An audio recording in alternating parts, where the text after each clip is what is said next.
Before we begin, thank you very much to Danny Doodles for a contribution over on Coffee. Thank you very much for supporting the channel. Happy New Year to you as well. Happy New Year to everybody out there. Hopefully it'll be a good one for everyone out there, and if it's not, hopefully I'm going to be able to provide you a little bit of relief from the year. Because, I for one am tired of years having their way with me. I tend to conquer this year thoroughly. But with that, let's get started with our monthly Q&A, because this is, of course, the first of the month, meaning that we get to go over every question you guys asked me for the last month. So, as usual, please remember the rules when it comes to these Q&As. Number one, only one question per person. We want everyone to get a turn. Quick answers only. Do not ask me to create full toy lines, storylines, rosters, or anything on the spot. Anything that will have to make me stop and think about things. We need to get through all of this quickly. Keep everything within TOS, which means no profanity, no banned topics. Respect the vibe. You guys know what I'm about here. You know pretty much who I am. Try to keep it in that realm. Also, if you're just leaving a comment, please mark it as such so we don't accidentally read anything that isn't a question. Nothing Gundam, nothing realistic gun transformer. We've been over those topics a dozen times. I don't have any answers for them that aren't just going to upset me. So, with all that said, if you have a comment or a question for this particular Q&A that you want me to answer a month from now, then please, by all means, leave it in the comments below. And we begin. All right. You are given access to an artifact owned by one of the 13 primes. Which do you choose, and what would you use it for? So, all of them have these super metaphysical powers, but I feel like Alpha Trion's book is by far the strongest, right? Because if knowledge is power, here is this book that will not only allow me to read all events in history, but accurately, but also I have the quill that will let me modify things to my whim. And I would use it to get this channel up to 1 million subscribers, and only have to do one video a month. Now, you know what I need to do? I need to do 1 million subscribers and one video a year. I need to be the H-Bomber guy of Transformers, where I'm just like, oh, New Year's out, drop the new video, and I'm done. Time to go back into hibernation. Let's see, ignoring the size differences, who would win in the battle of the T-Rexes, Grimlock or Beast Wars Megatron? So, I feel like, yeah, it is correct that it kind of depends on which version of Grimlock. Now, Beast Wars Megatron, I'm not counting Legacy, or, never mind. I'm not counting War for Cybertron. No, that's not a real Megatron. That's not him. We know who you're talking about. But, like, Grimlock varies wildly. If it's G1, yeah, Beast Wars Megatron, easily. It's harder if it's Marvel Grimlock or, like, the modern Grimlock. Because those are much more tactically sound characters. Those actually might be able to stand up to Megatron for a little bit. I think Megatron still ultimately wins. He is very powerful on his own. Maybe not Dinobot powerful, but his intelligence is going to trump most Megatrons, or most Grimlocks. Even like if he's not going to be able to out-tactic Grimlock, there's still ways of outsmarting him. So I'd probably give it to Megatron. Would you like to see Generations go back to or make room for stylized reinterpretations of G1 characters instead of straight, accurate redos, or is Generations fine the way it is now? I think Generations is doing what Generations needs to do. I think it's the line that needs to be as accurate to G1 as possible. What you're talking about is something I'd really like to see in a secondary line for like a current cartoon or comic book series. I would want, those reinventions to happen somewhere else where they're a little bit more, a little bit more accessible. That's just me also just wanting a current cartoon to get a good toy line, because I genuinely believe these, half-done, half-baked toy lines that they are creating for like Earthspark, Transformers 1, etc., I think hurts the brand. I really do. So yeah, I think Generations is fine right now the way it is, because there's so much we can do in Generations. We don't necessarily need to go to like super stylized the way we were in like the old school Generations. See, difficult question. General answer. This is a long question. Let's see. Do you think if we completely removed almost all of the Japanese contribution to Transformers, the toys imported by Hasbro all the way to end of G1 Season 3 stay, but all the Japanese cartoons, characters, manga, ideas made after that are removed, will the franchise still roughly remain the same? Honestly, no. Honestly, no. I mean, without the Japanese G1 cast, you are removing yourself from a ton of material. Like, you are removing yourself from a lot of potential stuff. Also, keep in mind, the Japanese contribution to Transformers doesn't just goes well beyond G1. Everything after Beast Machines is very influenced, by Japanese toys. RID 2001 was a Japanese line that Hasbro imported. Everything after that has been made in conjunction with Takara. We've seen where there have been teams at Hasbro trying to make Transformers without Takara's aid before. That's how we got Star Wars Transformers or Marvel Transformers and Titanium. 3 lines which I would never put in my list of like the best Transformer lines of them all. So no, I think it changes a lot. Not to mention all the extra lore that we get out of the Japanese versions. A lot of characterizations, especially once you get into like year 4, where we only had 3 episodes in season 4 to really get characters across. Yeah, look at Six Shot. Without the Japanese contribution, Six Shot is just a big thug for Galvatron, who has incredible amounts of power, but for some reason is just loyal to Galvatron with no explanation. He's just the big transforming guy. Whereas, thanks to the Japanese fiction, he's a lot more nuanced. He has a lot more depth to him. He's interesting. And the entirety of Transformers is littered with that. So, yeah, you'd lose a lot. Let's see. Thoughts on Kingdom Optimus Primal? Personally, my favorite modern Beast Former. I do have Beast Formers, modern ones, that I like more. I think out of like the entirety of Kingdom, I think I like Tigatron's toy best. It's a good toy. The thing is, it's very hard for a Primal to do like really impressive stuff to make me really happy, because it's a humanoid becoming a humanoid, right? So it's not. I'm not horribly impressed by most Primals. Masterpiece did good, and then I actually just got the mainline, Rise of the Beast Optimus Primal, and that has a really cool trick to it I've never seen before. So in little bursts, yeah. But for me, Kingdom Optimus Primal is good. I think it does everything it needs to do for a modern Primal toy. I'm not sure he'd be one of my favorites though. Also, thank you for watching for so long. Holy crap, that's 15. That's been almost my entire time on YouTube. Wow, that is incredible. Thank you very much for the loyalty. Do you prefer Sentinel Prime as a rival to Optimus or as a villain? The funny thing is, I like that he can be either or. Sometimes not even a rival to Optimus, but just like a good leader that preceded him.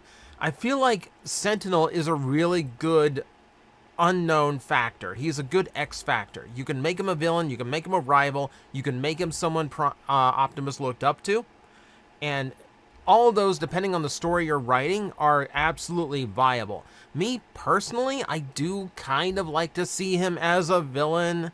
I will say, Dark of the Moon's take on Sentinel Prime is such the opposite of TF1. The TF1 is so much more cruel, so much more intelligent about what he's doing than Dark of the Moon Sentinel. But I do like villainous Sentinel Prime. I like the idea that, there are characters with shades of gray to them. Or, we can have, people who align with Autobot ideals or, but still be villainous in nature. I like the different areas. I like those gray areas it creates. Out of all the recent crossover Transformer toys. Which one do you think would win in a battle royal between them? Oh my god. That require man. So that's a hard question because none of them really have power levels to them. Nor do we really know, like, yeah, we don't even know like how they scale against each other sometimes. That's really hard because we don't have fiction telling us what exactly they can do or how powerful they would be. I mean, if it's all crossovers, if it's all like the collaborative figures, I would probably give it to like Gigawatt because time travel, which can be incredibly cheaty when it comes to fights like this. You know, you just like warp about an hour into the future when everybody else is already done beating each other up, and then just pick off the winner at full strength. Things like that. If you mean those recent, yeah, I would give it to Gigawatt. If there was a collab figure of Christine, the evil red car from Stephen King, would it be a new mold or a retool of Car Shatter? Car Shatter is such an awful toy. I don't think Hasbro is ever going to reuse it for anything. Not to mention, most of the time when we get a collab toy, it's a Generations figure. I can only think of one offhand, and that was Expanse, that ended up being retooled from a movie toy. They generally want to keep those figures as easy to transform as possible because they're going for a more casual crossover audience. You know, the people who just want this really neat Knight Rider toy, they're not going to sit there for a 40-step transformation just to see the robot in denim shorts. So they'd keep it to Generations because Generations is usually a smoother transformation process. Yeah, I figure like Christine, the car from Stephen King's novel, like that's a really niche pull, but I do think it would be a new mold. Have you watched Dragon Ball Daima? No, I have not, because I have not even looked into where to watch it, because I'll be honest with you, while the concept is cute, it's not a concept that genuinely interests me. I don't want to see Goku and Vegeta and all them as little kids. I want to see them, the way they are. Especially because you have, like, Gohan is my favorite character in the franchise, and Daima doesn't really do anything with Gohan. So, just like Toriyama after the Cell Saga. Look, we can make that joke, okay? We've been making that joke for years. Like, obviously, rest in peace to the greatest. But no. Yeah, it's just not one that interests me. See, does it bother you that sometimes OP's hands are silver instead of the G1 blues? Such small things that would keep the original color blocking that would make G1 fans happy. No one else would notice. It's actually pretty rare that his hands are silver. Almost all the time they are blue. Power of the Primes, that one had silver hands. The Earthrise almost had silver hands, but they changed their mind and painted them at the last minute. Depending on the deco, no. Like, if it's straight up G1 Optimus Prime and his hands just were silver for some reason, okay, that's going to be a little bit annoying. But if they're just playing around with a deco on the toy, and the rest of the figure is, like, a different color in some way, it's not like a traditional Optimus Prime color scheme, then, yeah, fine, whatever. That part doesn't really bug me. If a Cybertronian landed on Earth, Japan, and saw the Gundam, would they scan it or think of not taking an alternate form? They would probably question him. If we're talking about like the life-size Gundam, they would probably just kind of wonder like, oh wow, they have robotic life form here too. Why isn't he talking to me? Oh my god, what have they done to you? What? They would probably immediately have horrific thoughts about humanity. It's like, oh, they've taken this dead robot and stood him up as an example to the others who might rise up, or, whatever weird, wild conclusion you could come. It wouldn't scan it as an alt mode because it's a robot. It would think it's one of its own. And then when things are found out, things are going to get super weird. What identity would you give the 13th Prime if you had to give them a defined one? That could be an entire video of, like, what would I do with the 13th Prime? I know some people like it as, like, an aspect of Primus himself. That's not a bad take on it. Honestly, I would kind of mix the two. I would probably make it Rung, because I really like Rung as a character, and he is an incarnation of Primus in the in the Transformer universe. So retconning him to be like the 13th wouldn't be a bad spot. Wouldn't be a bad idea. I don't know. Like, that's just like off the top of my head kind of thing. If you gave me a week to think about it, I might come up with something more clever. Do you think a Transformers series or toy line that focuses on the Second World War era, where the Autobots become Allied vehicles, Decepticons become Axis vehicles, would work? No. You do realize those toys would be illegal in Germany, right? Like on that side, on the Axis side of things, that kind of stuff, those kind of visuals are completely illegal in Germany. They're not going to do that. They are not going to do that. Not to mention, like, let's be honest here. Like, you're suggesting that Decepticons turn into Nazi vehicles. That's not going to fly. That's not going to fly. No. Let's not do this. Let's not come up with concepts of, like, like this. Yeah, would not work. Very, very poor taste.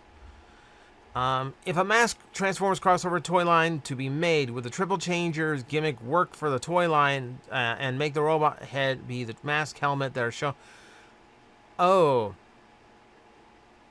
Okay, if you did do that kind of crossover line, then the robot mode absolutely should have the mask helmets. That's a given. That should absolutely be a thing. Getting them to actually switch modes in vehicles, that's so hard because the mask vehicles transform so differently than Transformers. You could have, I imagine there's some that would work.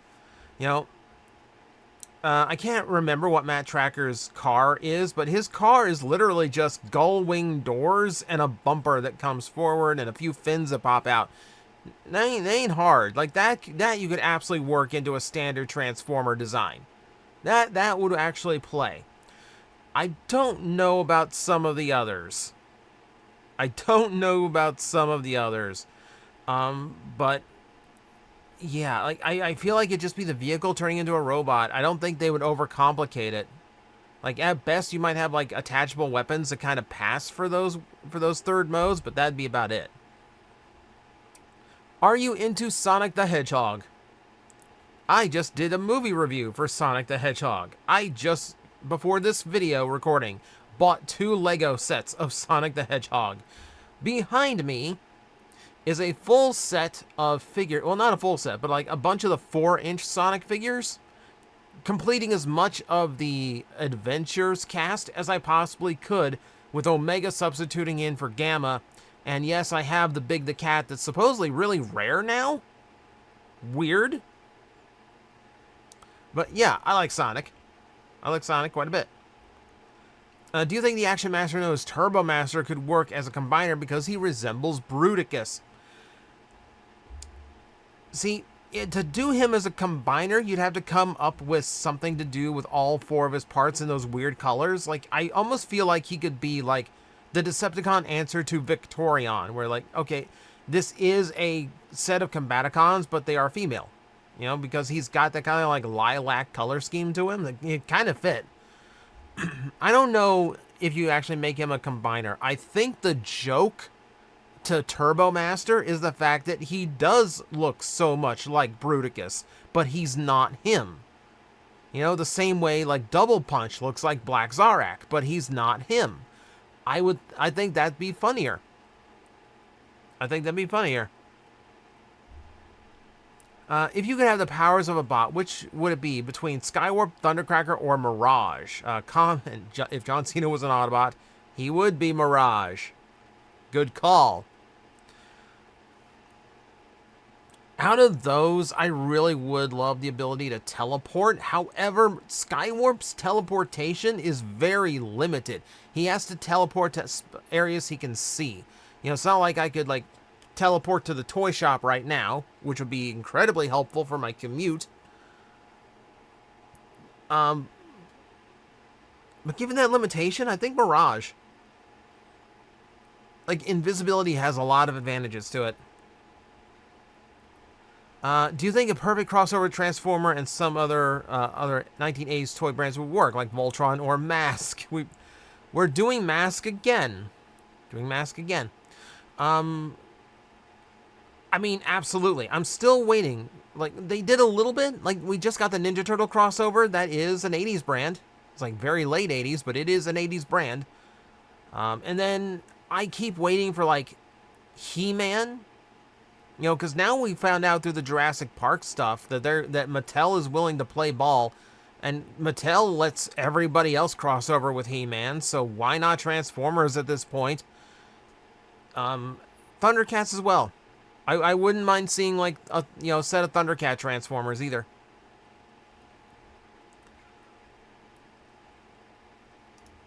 Oh boy. I've been working on a series called Transformers Continuum since 2013. What do you think of the general idea? I guess I never told people don't send me a fanfic to critique, but this is time consuming. Sentinel Prime and Liege Maximo lead the Autobots and Decepticons. Wars continue for millions of years. Decepticons propose peace only to use it as a way to deceive the Autobots, as a way to finally break the stalemate. Orion Pax senses Megatron has a hand in planning of said conference. Megatron uses war.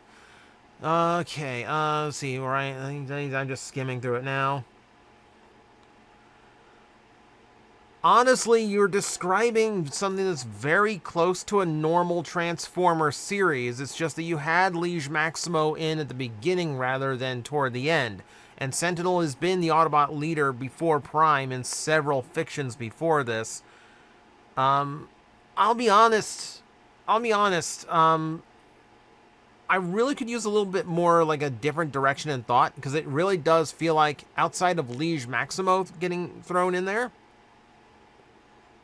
it really does kind of feel like I've read the story before. Like, now that said, you've been working on it for over a decade. Clearly, this is your thing. Clearly, you enjoy this. And I have no right to tell you you're wrong.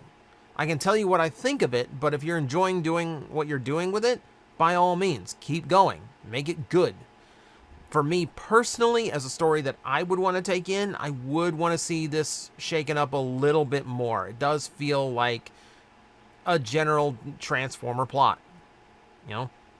But I don't know. I don't know the nuances, so maybe you are doing something different with it. See, do you think that the Japanese Transformers could work in an American cartoon? If so, who would you want to include? The Multiforce would be cool, but I think that's limited by toy engineering more than anything, because the G1 toys are fairly simple, but that's still a really complex set of really clever engineering, I should say, in order to make that thing work. Let's see, what could do? Like, I do absolutely think Japanese Transformer characters could work in an American cartoon, depending on how you use them. Like, I'm waiting for a Transformers series where all the leaders coexist. You know, like Optimus and Megatron are just the ones who ended up on Earth. And then you have, like, you know, different Autobot leaders across the galaxy. You know, Starsaber and Death Stars are battling one place. Jinrai and, you know, Overlord are battling in another. You know, even like Rodimus and Galvatron could actually coexist with everybody. You know, like, to make it seem like it's a universal conflict rather than just taking place on Cybertron and Earth, or one or the other. Yeah, they could absolutely work. Again, like a lot of answers I give on these Q&As, really depends on what you're doing with it, and, you know, if you depends on what you're writing. But yeah, those could absolutely work.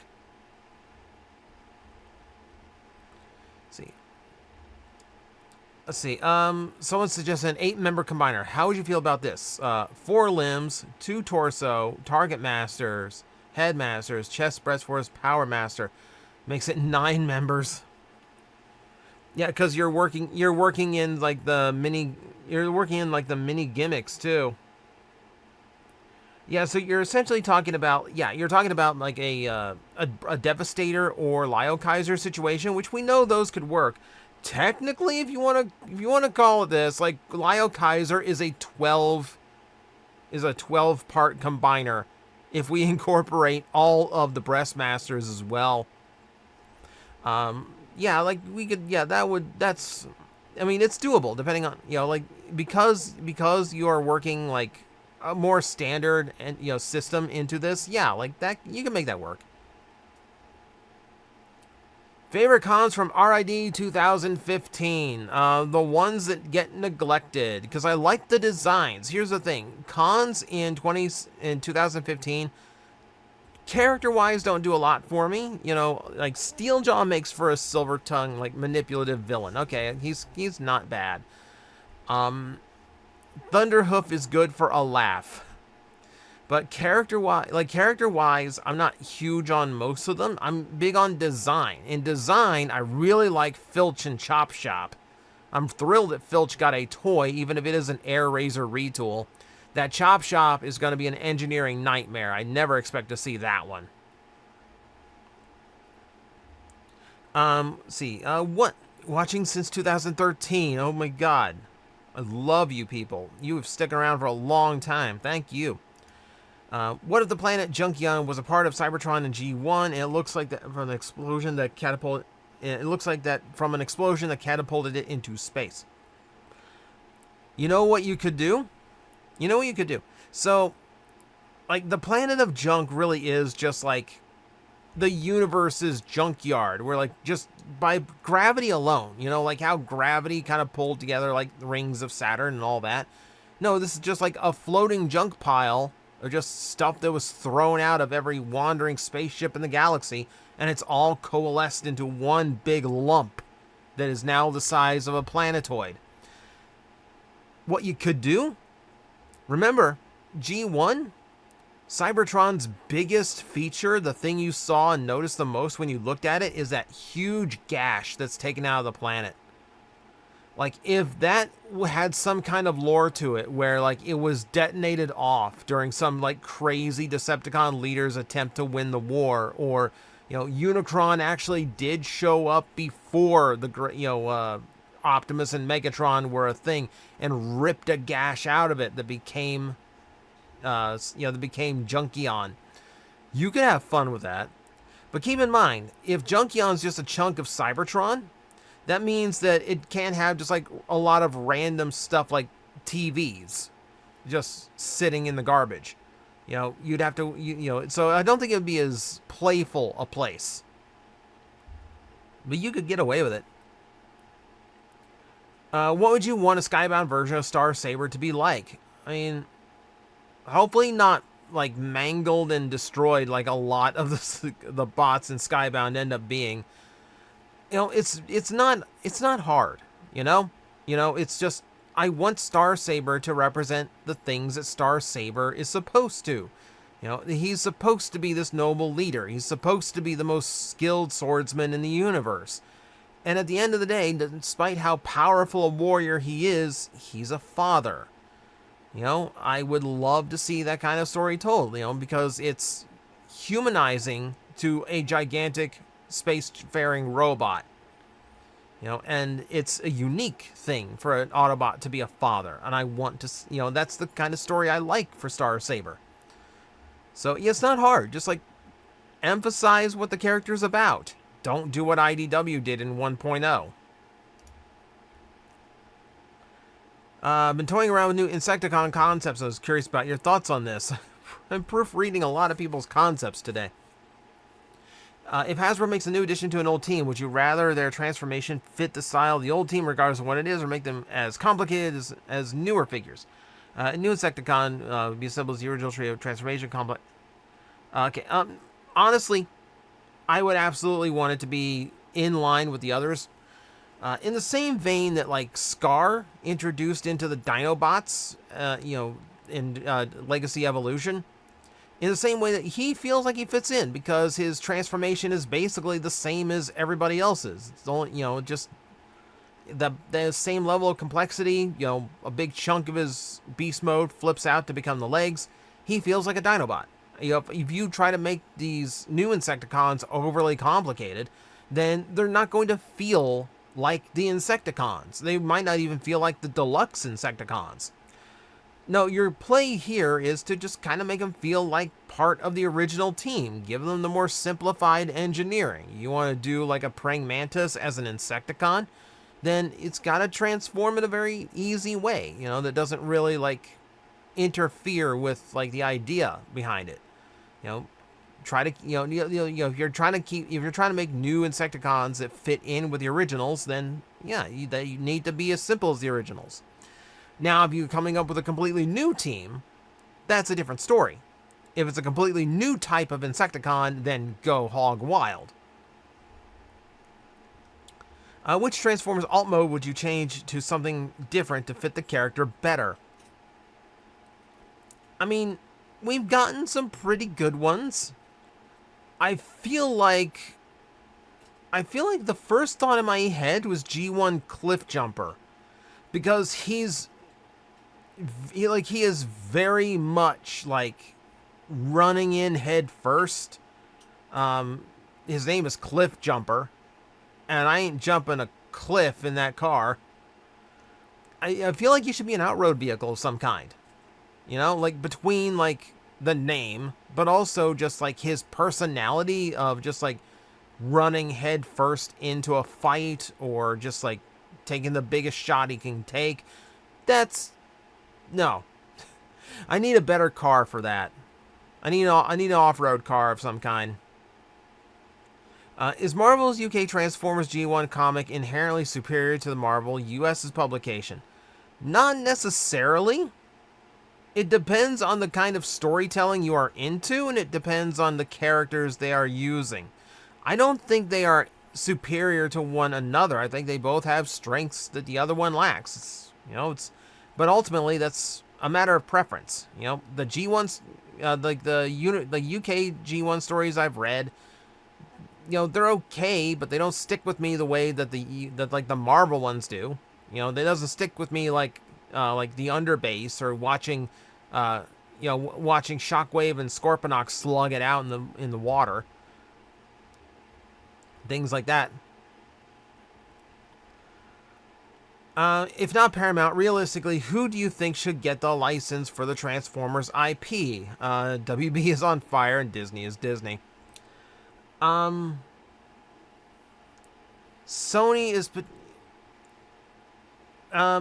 it's mentioned there. Sony, Universal, Legendary. Legendary does some good stuff that is just like sit-down popcorn flicky. That would work for Transformers. I would be down for that. Honestly, at this point, I don't think you could go down from Paramount. I think they've done such an awful job with the last few movies and with the last cartoon that, I don't think you would use them as a partner for anything anymore. I think any change would be for the best. Thank you for bringing back Toycember. I'm glad you enjoyed it. It's more exhausting than the advent calendars, I'll tell you that, but I'm glad people liked it. Have you considered doing something like Toy Leap? 366 consecutive mini reviews over a full leap year. I would die. I would literally die. Keep in mind, while it looks easy, that is still me producing 62 videos in 1 month. No. Also, I don't feel like I need to do mini reviews every single day when I'm already doing daily contents. Like, that seems redundant. An occasional extra episode here and there, sure, but not... No. Never. Never this. If we ever do get a big Primus figure, Titan or HasLab, what would you feel about the Minicon's core-sized Titan companions to form cities on his planet mode? That's actually not a bad idea. That's actually not a bad idea, if I'm being honest here. Then again, we know what Hasbro's about. If they do it as a Titan, it's not going to have a mini anything. You know, they did Cybertron Metroplex as a $200 Titan and then claimed there was no room in the budget for his mini-con. Yeah, sure. Yeah, I believe that. These. No. For like the, for a Titan, you know, not for a Titan, but for like a HasLab, okay. You might have something there. That actually might be cool. Gotta be weird, wouldn't it? It'd be weird. You know what would be cool is that, like, if you had like super mini versions of like Trypticon or like Metroplex that you put on the surface. That would be neat. You know, just like bot sized, something super simple to transform. So as someone who is making a Lineage of Primes toy collection that has other Primes from the multiverse and the franchise, could any version of Sound Blaster work as Logos Prime, or does that have to be the Cybertron Sound Blaster? You know, honestly, the way they're doing the legacy connections to like the 13 and the other characters they are doing for Age of the Primes, I genuinely don't understand the connections. I genuinely don't. I think they're just made up just for justifying characters in the toy line. So, you know, fictionally, you can basically connect any character to any character. Logos Prime, I will admit, he's not one of the main 13, so it's not one that I'm super familiar with. So it's hard for me to speak on that, but fictionally, yeah, you can make just about anything work with those connections. If Transformers got more widely acclimated to Earth culture, which characters do you think would do well as YouTubers or streamers, as well as possibly video genres? The under. Let's see. Who would work? Who would work? I mean, I feel like Cheetor would be a good YouTuber, because I feel like he'd be super enthusiastic but terrible at the games, which is why people would tune in. Who else? If we go through all of Transformers history, who else? I mean, Jazz gets Earth culture. He could be like a DJ type streamer on Twitch. I could see that. I could see Trax. I could see Trax and Knockout being like Top Gear for Transformers, where they are both going over like reviewing new cars and such, and then like very different opinions. Very different opinions. And they're Autobot and Decepticon, but they get along because of the love of cars. I actually really like that. I actually really like that idea. See, what kind of wedding would you like to have? Age, setting, time of year, size, food, music, etc. I don't genuinely know. I genuinely don't know. Depends on what the fiance would want. Like, this is not like a situation where I would go, we're going here, we're doing this. No. I would run everything by her. I will say, out on the other coast of Florida, there's a place called Murakami, which is a Japanese garden in Florida. Gorgeous place. Absolutely gorgeous place. And they do weddings. Very expensive, but if I had my ideal setting, I would love to do it there. I've always wanted to see Optimus Prime transform into a dumper. Wouldn't we all? Or construction truck. Oh, it's a construction truck. Never mind. Do you think this concept would work? Again, like a lot of these concepts, yeah, like depending on how you depict it, yeah, that could absolutely work. If it is something that you could work into a fiction where like Transformers aren't really like needed for a fight, you know, like if it's just Autobots on Earth just being Samaritans, I could see that happening. So Optimus could help like with construction or like cleaning up the planet or something. Again, I hate to keep saying it. I really hate to keep saying it, but it continues to be true. It really just depends on how you're writing the universe. You could absolutely make that work if the universe actually allows it. If it makes sense in the fiction you've created, then it makes sense, and it can be done. Why does Soundwave seem to be the odd one out most of his iterations? In Cybertron, he was from Planet X who just wanted revenge. In Animated, he was a robot upgraded from the Allspark. In Prime, Ratchet commented that he was no ordinary Cybertronian both inside and out. Plus, his voice in general just sets him apart from every other character. keep in mind, as I readjust, because this is uncomfortable to sit in this spot for this long, I need to switch up. I am a chair gremlin. I will switch constantly. So for Soundwave, sometimes it's just he needs to have some unusual origin to explain him, like Cybertron.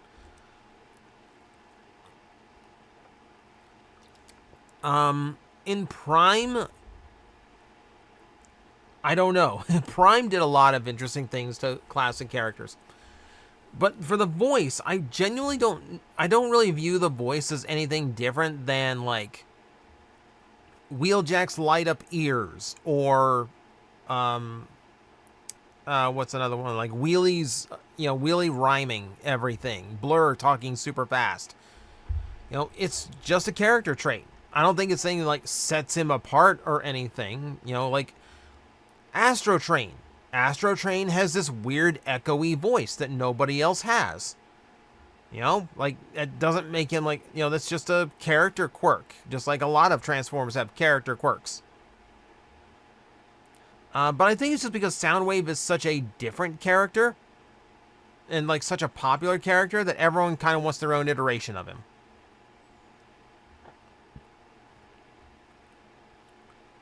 Let's see, do you plan on completing all the 13 as they come out, or are there a few favorite primes you're most excited for than others? It's hard to say which ones I'm most excited for, because we haven't even seen half of them yet.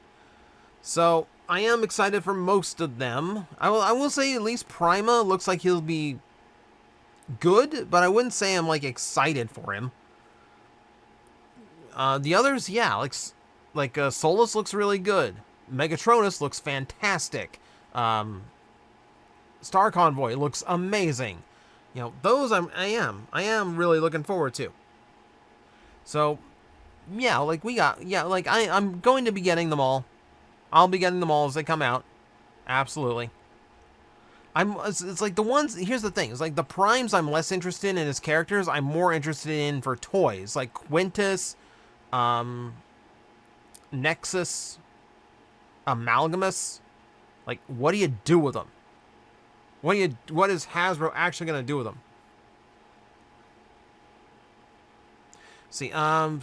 Have you seen the parody Sentai series that was about otaku becoming rangers and featured a VW Beagle becoming a somewhat giant robot? So, it sounds like you're talking about Akiba Ranger, the unofficial Sentai. I don't think it was a beetle that transformed into a giant robot. It was just some kind of, like, intentionally uncool car. I saw the first season. It's amusing. I never got around to season 2. But yeah, I know which one you're talking about. Yeah, that's Akiba Ranger. Who's your favorite female Transformer character and why? Mine is Strika because she is a big bruiser and elite soldier and she doesn't look female. Yeah, so let's see. Who is the favorite? I have a lot. That's one of those questions that really is like a flavor of the day. I really like Nautica. I really like Anode and Lug. If we want to go someone who's outside of IDW, who else is outside of IDW that we haven't need to use? I like modern depictions of Elita. Where she is very much like take charge, kind of hot-headed type of character. A good foil for Optimus Prime type character. That works as well. See, I'm trying to think of other ones offhand. Like, I think Black Arachnia is super easy to say too. Favorable December observance. I should remember that. If you were to voice a Transformer, who should it be? I know you're very openly lament having a limited vocal range, but there's plenty of people who have done voice work with only their natural speaking voice, and they play characters that befit it. You can hear me play G1 Red Alert or Skywarp. Based on my voice when complaining about bad toy designs. Yeah, I have limited vocal range, which is true. Because I have that voice that I can do. This kind of Stitch, kind of Waspinator. And then I have this voice that I did for the evil me in TJTV. But I can't do that one for very long. It's not really the tone, but it's the acting skills. Like, I don't feel like I have the acting chops to do it, because the acting is so much more important than just being able to do voices. Though I do appreciate you complimenting me on Gowry for Slayers Abridged. Yes, I did one episode of Slayers Abridged. Yes, I did. That was an eternity ago. But no, I really don't know. I really don't know offhand. Because I don't know who my voice sounds like. That's really something up to like a voice director. Because like I'm not going to choose any of my favorites because I can't sound as heroic as Starsaber. I cannot sound as meat-headed as Blitzwing. Like I'm looking over at the characters. I'm looking over the cast here and I'm like, I think my vocal range is somewhere in like maybe a Cosmos, like maybe an iteration of a Cosmos. Yeah, it's hard for me to say. Like I don't know who I would fit, honestly. If Hasbro did an updated toy of Cybertron Leo Breaker for Generations Age of the Prime storyline and made a combiner like it was years ago, what TF character from Cybertron or any other continuities would be a good candidate for a retool? See, the thing is, I'm already calling a retool of Leo Breaker at some point because I feel like that's going to be the retool for Thundertron. You know, because, like, isn't it just screaming that? Like, isn't that just screaming, like, please make me Leo Breaker? I think it is. But for candidate for retool, they do a new Leo Breaker. I mean, there's Nemesis Breaker. You could do the black and silver version. You could get away with doing like the original universe Leo Prime. You could do the BotCon Razor Claw. Like you have your options there. Like we don't have to come up with like what character would work or fit in. We've got plenty of options that have already been done with the first mold, which I would not mind seeing some of those. Because this next trilogy of Generations focuses on the Primes, and with more than half of 13 rumored to be covered within the first year, do you think the other kinds of Primes, such as Animated Sentinel or Convoy equivalent, may get these figures to help out the waves? I don't think they are going to... We're going to have so many Primes on the shelves for the next 2 years anyway, because we're going to get Optimus Prime toys along with the 13. You know? Like, because they're just going to keep doing Optimus Prime toys. I think you're going to over-bloat the line if you try to work in anything else that hasn't already been done. I feel like if you start throwing in Big Convoy and, you know, like those outside 13, like the replacement 13s, like Logos, if you throw in like Animated Sentinel, I really think you're just over-bloating the line with Primes. Yeah, I think that's the wrong direction to go. I feel like you wait until after Age of the Primes and then talk about those. Since the reveal of the other half of Metal Cardbot S, which ones tackle your fancy harder than Deep Bite the Shark Sub? Brickbot, you do know me. I don't really follow the Korean lines that much. Like, frankly, I don't even know where to follow them, even if I really did. I will find out about those because I will have friends who will link me to things and go like, hey, look, there's a really cool thing coming out. I saw the truck, like the full semi-truck that was coming out for Metal Card Bot. That looked really good. That looked really good. Let's see. What do you think of this idea?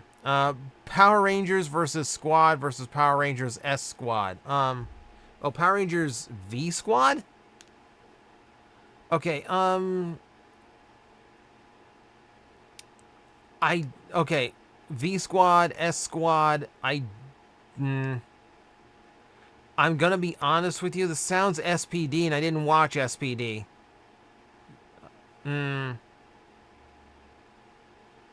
Yeah, unfortunately, I don't have enough context to really give you an answer on that one. I'm just not knowledge in that era. See, do you think the GoBots can be introduced as some sort of sub-faction of Autobots and Decepticons with completely new designs, or would this direction turn into a Ship of Theseus situation? If you don't know, it's a little bit of education for some of you out there. The Ship of Theseus is a mental process of imagining a ship that has been repaired so many times that none of the parts that are on the existing ship are original parts anymore. So, is it still the same ship, or is it a completely new ship now, and the original ceased to exist? That's the Ship of Theseus. You know, it's a logic puzzle. So, in this situation, I don't... I feel like there's enough wiggle room you could get away with it. You know, I feel like if the vehicle mode strays far enough away from the original, you could get away with a head that does resemble the original GoBot. For a lot of GoBots, we talked about this before, their heads in the cartoons, you know, and Hasbro owns the intellectual property of that series, so they would own that part of the design. Some of those head sculpts look nothing like the toys. So you could absolutely get away with any of those as actual Transformers. But really, like, you could, like, there'd be a difference between, like, if the vehicle mode looks like the GoBot, you could get away with a new head. If the head sculpt is different enough because the animation model is a very different look than the toy, you could get away with the new vehicle mode. As long as you have one or the other half in there, I think you can get away with it. Have you played Republic Commandos? Nope. No, I have not. See, on that Gundam's Kamen Rider question, they meant, okay, comment saying, Okay, you gotta remember, like, with some of the comments, I don't remember them because they were a month ago, and I had to go through, like, 200 comments, so I don't remember each and every one. So I appreciate people trying to correct me, but 9 times out of 10, I'm not going to remember what you're correcting me on. If we're retconning the concepts of the 13 into the original G1 continuity and having Alpha Trion be one of them, how do we make sense of A3? Rebuilding? You know? Also, he could have been A3 as one of the 13 primes, and that's just that phase of his life that we saw when he was leading in Forever Is a Long Time Coming. You know, he could have just rebuilt his body, or he really could have just been, you know, that age, you know, that at the time. The real continuity question for Alpha Trion is, why is it in the flashback during 5 Faces of Darkness, why does he look super old like he did in, like, the modern day Generation 1 episodes, like Search for Alpha Trion, when we know that pre-Optimus Prime, during the Orion Pax era, he looks significantly younger? There's your continuity with Alpha Trion. With Hasbro and Mattel working closer together now, how long until Hasbro decides to make a Barbie collaborative figure of her pink convertible, or even a He-Man collaborative?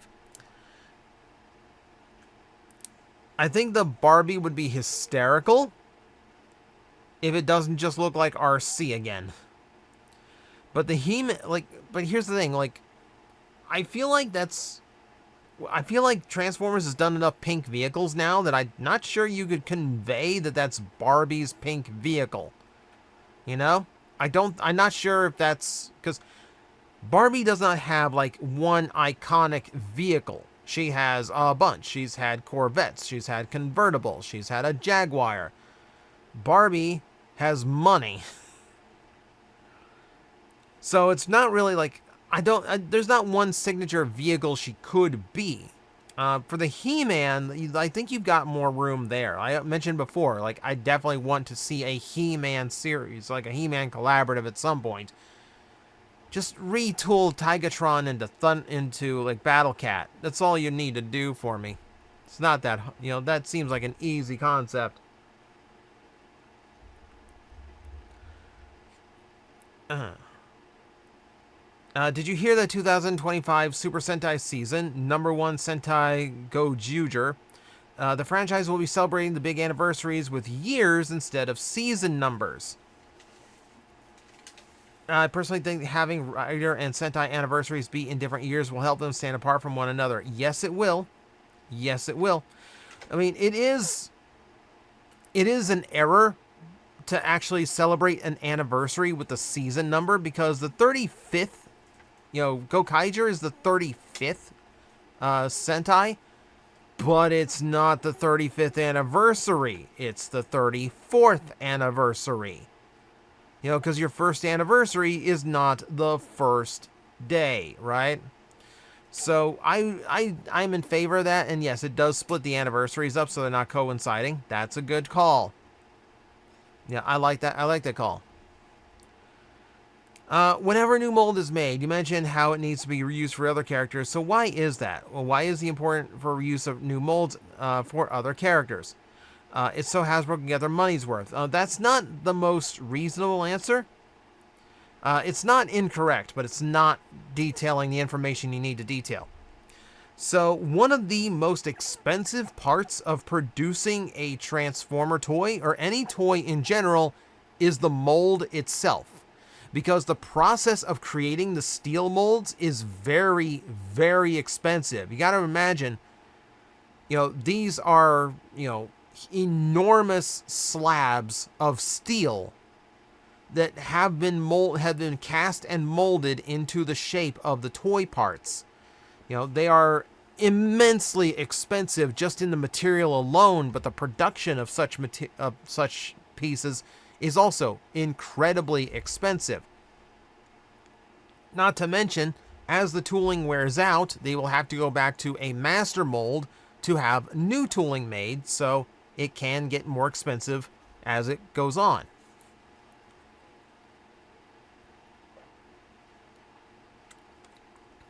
Starting to get a tickle in my throat from talking for too long. Hopefully that doesn't catch at me. No, but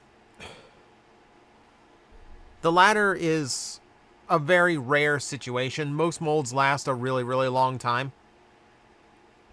They have to use the molds more than once because really they don't make a lot of money on the first run. Because those molds are so large, so expensive to produce, they have to get more uses out of them to make an actual profit from producing the mold. Otherwise, they could risk just breaking even. If there's a one-run mold and it doesn't sell well, they break even.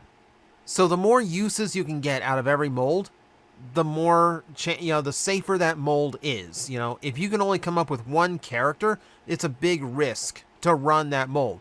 But if you can come up with a mold that they can get 4 or 5 characters out of, that's an easy bet. That's easy for them to do. So yeah, they need to get their, basically, they do need to get their money's worth, but they need to get their money's worth on the mold production, basically.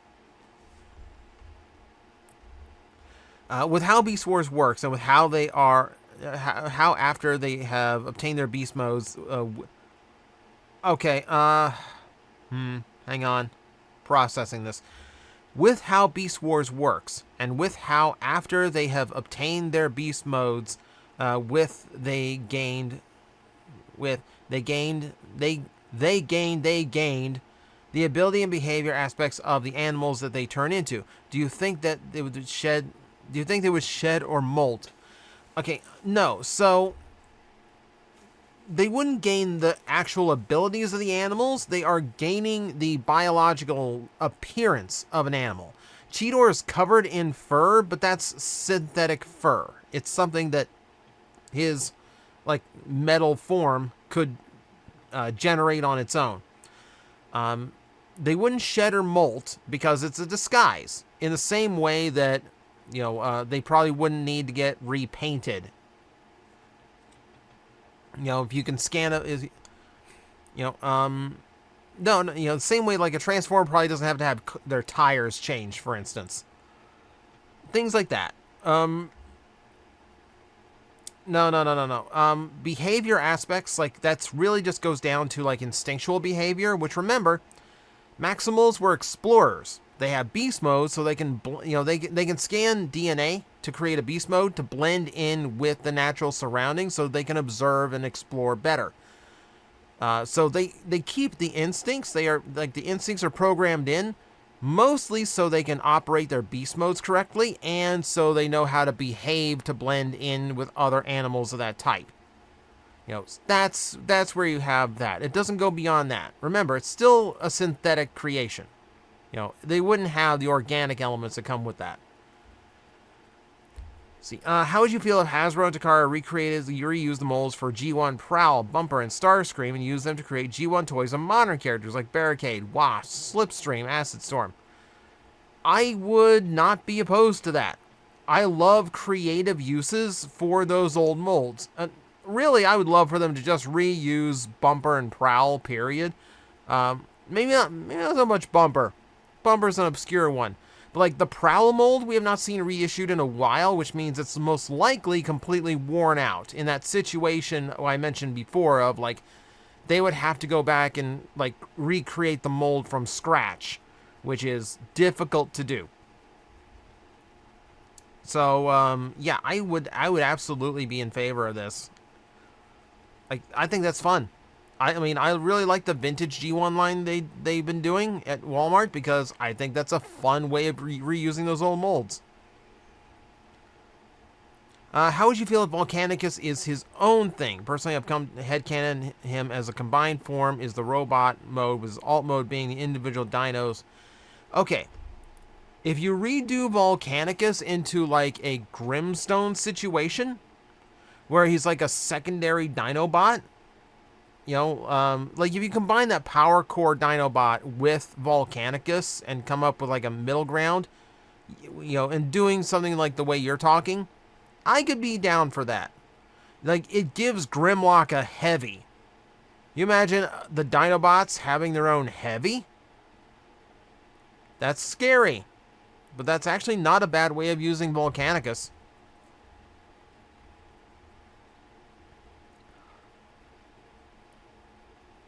Let's see. In light of the Sonic the Hedgehog collaborative, what other video game franchises would you like to see done in collaborative? E.g., Star Fox. Star Fox would be great. Actually, and I like the Headmaster idea too. Power Master would work as well. Because they wouldn't do, because like keep in mind, Party Wallop can like cosplay as the Turtles, but Party Wallop is his own character. Every collaborative is their own new character. So it'd be like the R-Wing transforming into someone completely new. I would love a transforming R-Wing, though. I mean, we've talked about this before. I would love a transforming gunship from Metroid. That'd be very, very high up on my list. Just like, and there I would absolutely go for a robot that's based on Samus. So that could be done. I would love that one. We've talked about this so many times, though. We've talked about this so many times. Like, there's a lot of video games I could name. Like, I don't want to get into too many. Now that we've done the Sonic the Hedgehog one, I might do a whole video that's just like what video game characters could be like Transformers collaborative, which we touched on a little bit, but a dedicated video wouldn't be bad. As submarines are practically limited outside of water, do you think a seaplane would be a good alternative for Nautica's vehicle mode? It would give her alt mode a lot more utility while still being water-based. Perhaps. I really think the middle ground for Nautica is to just kind of make her a normal boat and not necessarily make her a submarine. Or if you make her a submarine, you give her a land-based mode. Or, like, honestly, the way that a submarine is shaped, I could kind of see where you might get away with making it into a jet as a triple changer. I don't know. A seaplane wouldn't be too bad, depending on the seaplane. Yeah, you could potentially make that work. With a new Bruticus on the way, what are the chances we will see an RID Ruination repaint? 100%. I'm not even going to put a bet down on that. That is 100% going to happen. Hasbro will probably trickle out G2 versions the same way they've been doing for the G2 Stunticons. But Takara's going to be the one to come through with a gift set of all of them as Ruination. I'm absolutely confident in that. Without thinking if it would sell or warm or any other consequences, would you like a Commander class Big Bang or should it be Titan class? I don't know who Big Bang is. I don't know who Big Bang is. I've never heard of that name. I'm going to look it up really quickly now, because now I'm super curious.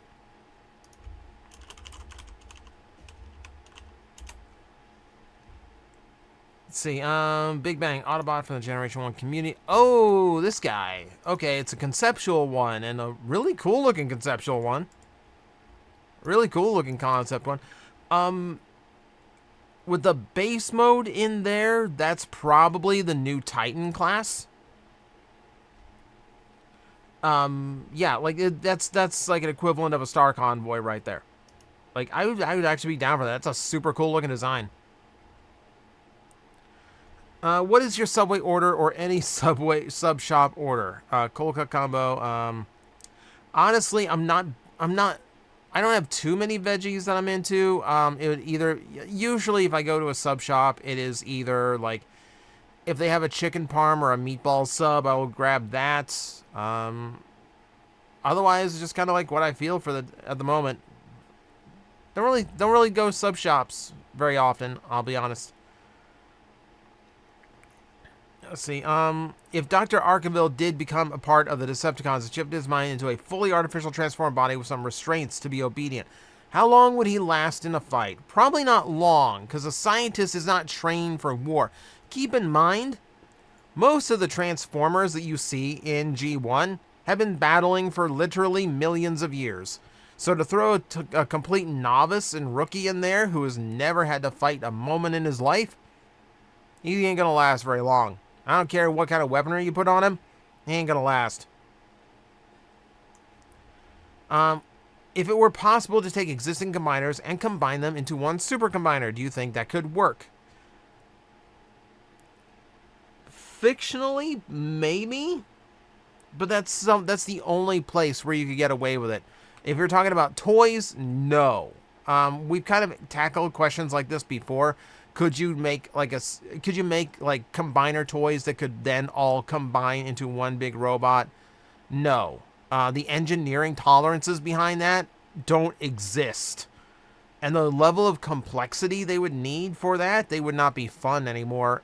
They would basically, whoever had to be the lower legs, whoever had to be the shins or the legs in general, would probably break under the stress of having to carry all of those. Because you have to remember how many extra parts combiners need in order to actually combine. So to put all that extra weight, these are dense robots compared to a lot of normal Deluxes and Voyagers. If you put those all together and then stack them all on top of each other, they're not going to last. They're not going to last. What vehicle do you think Smokescreen would have turned into if he had accepted Optimus Prime's request to take the Matrix in Transformers Prime? So here's the thing. When we see the Matrix pass to Hot Rod to become Rodimus Prime, that's really the only time we've seen the Matrix upgrade somebody. Because really we don't see it pass to too many people outside of them. Remember, the Matrix did not upgrade Ultra Magnus. So it might strictly be a thing of just a few chosen. I mean, I wouldn't even say, like, the only other time we saw it was when Scourge tried to use the Matrix and it mutated him. I don't think that necessarily is the same. That could also just be the fact that the Matrix is now within someone born of Unicron, you know, or just a Decepticon in general. You know, Galvatron tried jamming it into his cannon. Couldn't use it, but it didn't do anything to him either. So, yeah, I really think that, like, it, like, metamorphs him into, like, the new Prime, the new Imus Prime, whatever. I think that's to a very select few. And I think that really is just Rodimus. Rodimus is the only one I can remember who really did that. You know, keep in mind, that didn't happen to Optimus Prime either. Like, you know, like, Alpha Trion rebuilt him into Optimus and then gave him the Matrix. So I don't think anything would have happened. Because also, like, for Transformers Prime, we haven't even established that the Matrix could do anything like that. I think it just would have been smokescreen still.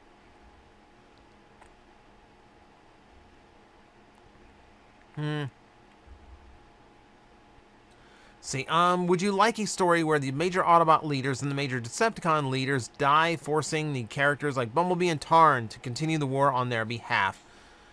I wouldn't want to completely cut them off from any potential story. Like, if you killed off all of those characters, that would completely limit what you could do story-wise in the universe. I think that's a short-sighted thing to do. Your better bet is to just have those major leader characters like off-world, leaving it to like smaller characters like a Bumblebee or like oddball characters like Tarn. You could get away with it then, but I wouldn't want to kill them off. You know, I think that just cuts you off from a lot of story potential. If Starscream has an immortal spark, then what would happen if his brain module was destroyed? We saw it. He was disintegrated. Like, immortal spark means immortal spark. Like, his body wouldn't be able to function without the brain module, but we've seen him live as just a spark. We have seen him disintegrated, brain module and all. So, yeah, you didn't find a way around Starscream's immortality because he doesn't need any component of his body to survive. Okay, yep, Gavin accidentally doubled up on the question. Well, we'll go by that now. And which Transformer combiner would make the best Megazord?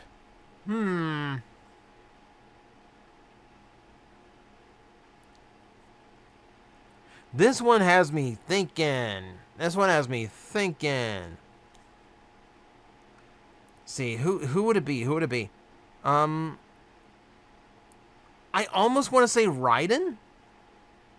I think Raiden makes a far better giant robot made of trains than like ToQger did. I would say that. Is there anyone else? Who else would make a good one? I'm trying to think. Like, I'm trying to think of like something outside the box, kind of.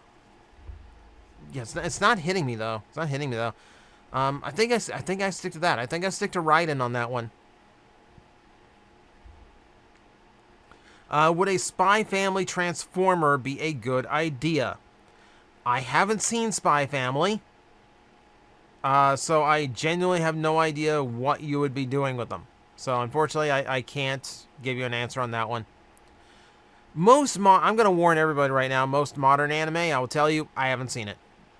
If it came out in the last 10 years, I haven't seen it. I'm just telling you that right now. I don't have time really to watch much of anything anymore, especially a series that, I will likely have to watch subtitles on. When Panty and Stocking Season 2 comes out, that will change. And that is not a show we can discuss on this channel. How about G1 Cyclonus being Decepticon leader? I mean, he leads he commands the sweep, so he has some leadership potential, but he's not a character who's ever shown as like a grand strategist or anything. I think IDW Cyclonus would make a better leader, but he wouldn't make a Decepticon leader. He's too noble. He has too much honor in him. I don't think it would work. I actually don't think it would work, because keep in mind, he needs drive. Like, it's not enough to just be a skilled warrior as a leader, and even though he has some leadership skill, it's drive. He needs to want to be the leader. He needs to want to actually command, like, the entirety of the Decepticon army. And I don't see Cyclonus as a character with that drive, because of it, he's so loyal to Galvatron. I don't think he would have any, like, motivation to be leader himself. In a far future Cybertronian myths, where big-name characters have been bunched into a group together like some new version of the 13, who do you think could have a spot without having been a faction leader? So, who of the, like, normal Transformer cast could potentially be, like, in a far future of Transformers, like a legendary, like mythical character akin to the 13. You'd probably be talking about the likes of like Soundwave, who like in modern myths probably would have been like a beast tamer of legend, something of that nature, where like mechanical beasts like served at his command. Who else? Yeah, who else? Like maybe Elita 1? Like maybe Elita 1, and if you're talking G1 versions where like she like a transformer with the ability to manipulate time, I can imagine like historically would be altered to the point, like when she becomes myth, they'll be like, oh no, like she just like traveled back and forth through time all herself. She killed Megatron as soon as he got off of the table for the first time. Things like that. Things like that. I'll go with those two. One Autobot, one Decepticon. For a 6-member Insecticon combiner, what characters, insects would you use? After Arachnid, the OG trio, maybe Waspinator. I wonder what insects we should see. Mantis, Centipede, Moth. So, keep in mind, Arachnid, not a insect. Centipede, not an insect. Insects, 6 legs. Anything more than that, different thing. It's Arachnid for 8. I'm going to get the name wrong if I make a guess on a centipede, so I'll leave that to the comments section. Definitely a mantis. I definitely want to see a mantis. Well, here's the thing. Like, we technically have 6 members of the Insecticons because we have the deluxe ones. So we don't really need to add to the pile, but if we're going to do, like, all black and purple Insecticons, absolutely add a mantis. Absolutely add a wasp. And who for the 6th? 6th one's tricky. Like, what do you do with the 6th one? Someone's going to come up with a better answer than me. Someone's absolutely going to come up with a better answer than me. We don't have an ant. That's an easy one right there. Like a trapjaw ant, kind of. Like big pincers in the front. That would work. So, I guess there's your 3. There's your 3 I would want. If Ninja Turtles did a crossover comic with Transformers, what would a conversation between Megatron and Shredder be like? Very manipulative. Both of those characters are very good at choosing their words to trick somebody into doing what they want. Megatron would probably be after the technology from Dimension X and probably the Technodrome itself, while Shredder would be more focused on manipulating Megatron into finishing off his enemies, but then like trying to steal like Cybertronian tech for themselves. Now, if they could actually like put that distrust aside for just a second and just trade technologies, they would probably be pretty unified there.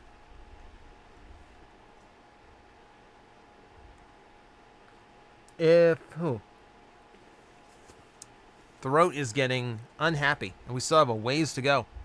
If TMNT did Transformer crossover toys featuring Autobots as mutated animals, what animal would Optimus Prime be a mutated version of? So I said in the past that like an Optimus Prime beast mode would probably be like an elephant or something.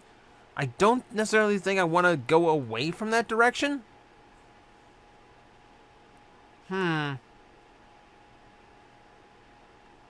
See, that one gets harder now. See, now in that context, I might make him a lion. I might make him a lion in that case. That's a weird one to think about, though. Like, because, like, how do you even mutate a robot the way a Ninja Turtle character is mutated?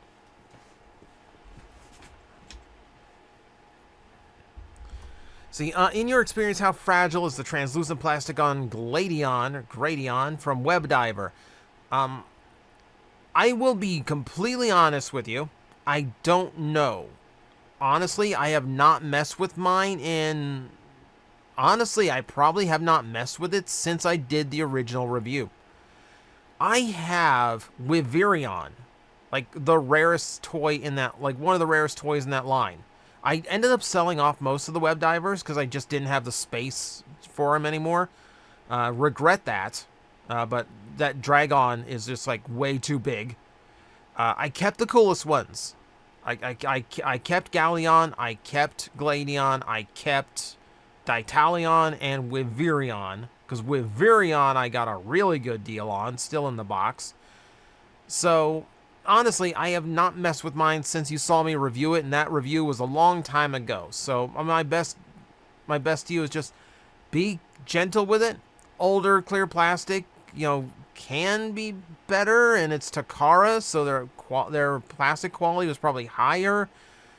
I'm just shooting guesses at that point, but for the most part, I would say just be careful.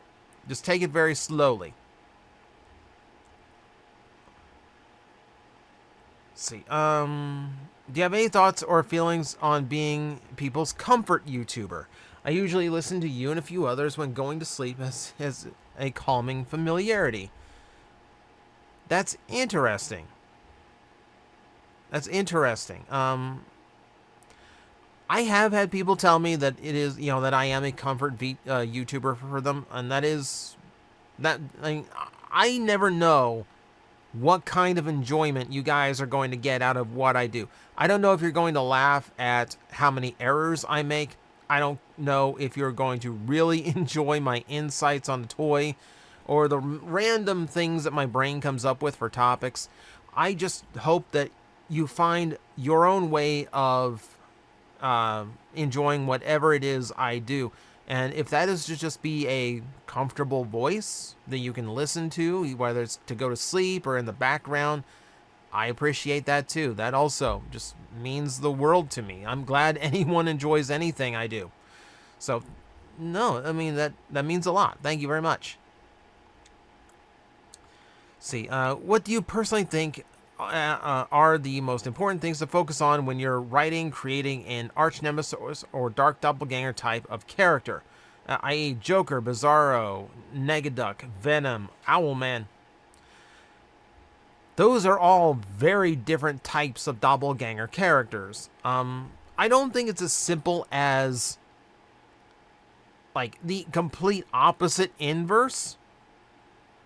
That's a Negaduck. Negaduck is a complete opposite inverse of Darkwing Duck. I feel like those characters are far more interesting when they have that little deviation where these characters could have been the same at one time, but they took a different path. So, Batman and Joker are both the results of one really bad day. But they took that bad day and went in different directions with it. And basically became complete polar opposites over it. And I think that makes them far more interesting because they came from a unified thing. One day that ruined their lives, and what did they decide to do with it? Where Joker decided to make everybody else suffer the way he did, and then Batman decided, I'm not going to let anyone suffer the way I did. Those are way more interesting to me. Venom and Spider-Man have kind of a similar thing where they are very, when Venom is villainous, he's usually not anymore. When he was rival to Spider-Man, and they're basically just the same powers, but just Venom's willing to kill, Venom's technically stronger. It really depends on what hero you are the antithesis of. For Spider-Man's a character that's always at his best when he's punching from below. Where he's kind of the underdog. And then, other characters like Joker and Batman are they are equals in what they do. Things like that. It really depends. Again, depends on what you're doing. Also, thank you for calling me the best thing to ever come out of Florida. I'm not originally Floridian. That's the trick. The trick is I'm not actually originally from Florida. I'm originally from Indiana. So I'm a transplant that then became something good out of Florida. So that's the trick to being something good out of Florida. You had to come from somewhere else first. See, which of the primes are you most curious to learn about? For me, it's Amalgamus, because, what even is he? Both designs, TF1 and the TF Prime Codex. Yeah, he is very different. He's very different. I genuinely don't know what he's going to be. I think that is the one I'm most interested in. And him and Nexus, because I want to know how, if that statue in that artwork is anything to go by, he's not going to be the traditional one that I expected.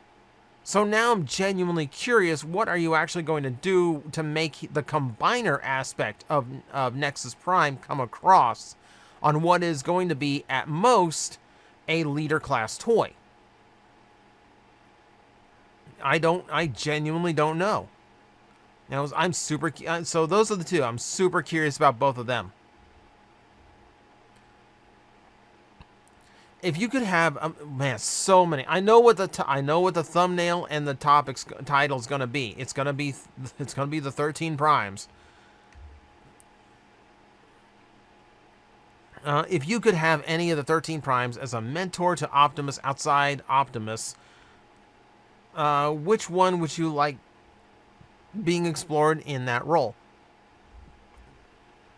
So, as a mentor to Optimus outside Optimus. So Optimus can't be his own mentor. Got it. And I assume you mean outside of Alpha Trion, who is already his mentor. In that case, probably Prima. Prima was the, Prima's the first leader of the 13. And Prima's the first one to make mistakes that drove the 13 apart. So Optimus can learn a lot from that. That's not that, and because Primo's the original Matrix bearer, that also comes with a lot of gravitas. So it would be cool.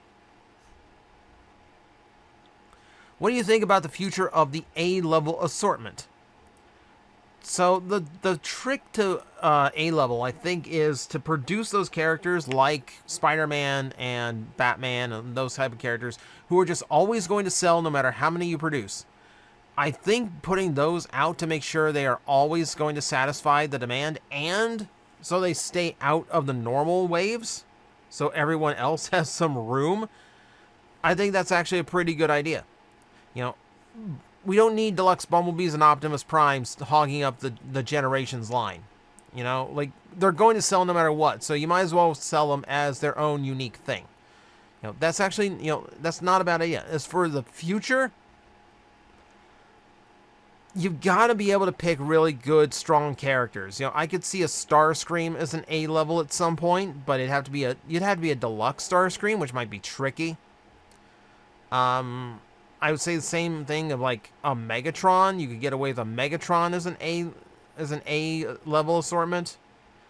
Yeah, and Soundwave, but those huge big name characters, but not a lot of them can be conveyed at a deluxe size correctly. Bumblebee, it works. It works for Orion Pax from the live action, from Transformers 1. I don't know, it's confusing. I'm not sure exactly where they go with A-level. There's definitely a space for it, but I think it might run its course a little quick. Which series do you think is worse, Beast Machines or Energon? So, in any form of entertainment, in any form of writing, the worst thing you can be is boring. And that's what Energon is. Energon is boring. It's a show that forgets its own plot 20 episodes in and has nothing to do or say. It's a lot of wasted story potential and opportunity, with mind-wiping Starscream, having Demolishor go right back to Megatron, becoming a dumb grunt. The whole thing with Alpha Quintesson and Unicron. There's so much that show did that could have been great but didn't, and then they just kind of had no plot for half the series. Yeah, and that's the worst thing you can be. Beast Machines is badly written and badly conceived, but there's still good elements in it. There's episodes I actually like, and, there's ideas you could do something with. They're not conveyed well, but they are ideas that were worth exploring. Energon has nothing to do or say. I would absolutely say Energon is the worst series. But of course, we're leaving out, like, the Machinima trilogy in that conversation. If Hasbro or Playmates continue this idea, what crossover toy line would you like to see with Power Rangers after Lightning Collection covered TMNT, Street Fighter, and Cobra Kai? I would love to have the Kaiju Rangers from Godzilla vs. Power Rangers 2. Those would be awesome. Those would be awesome. I would love the mutated Rangers from the second run of Ninja Turtles. Like the actual, like, mutant dinosaur Rangers. That would be incredibly cool, too. Who else?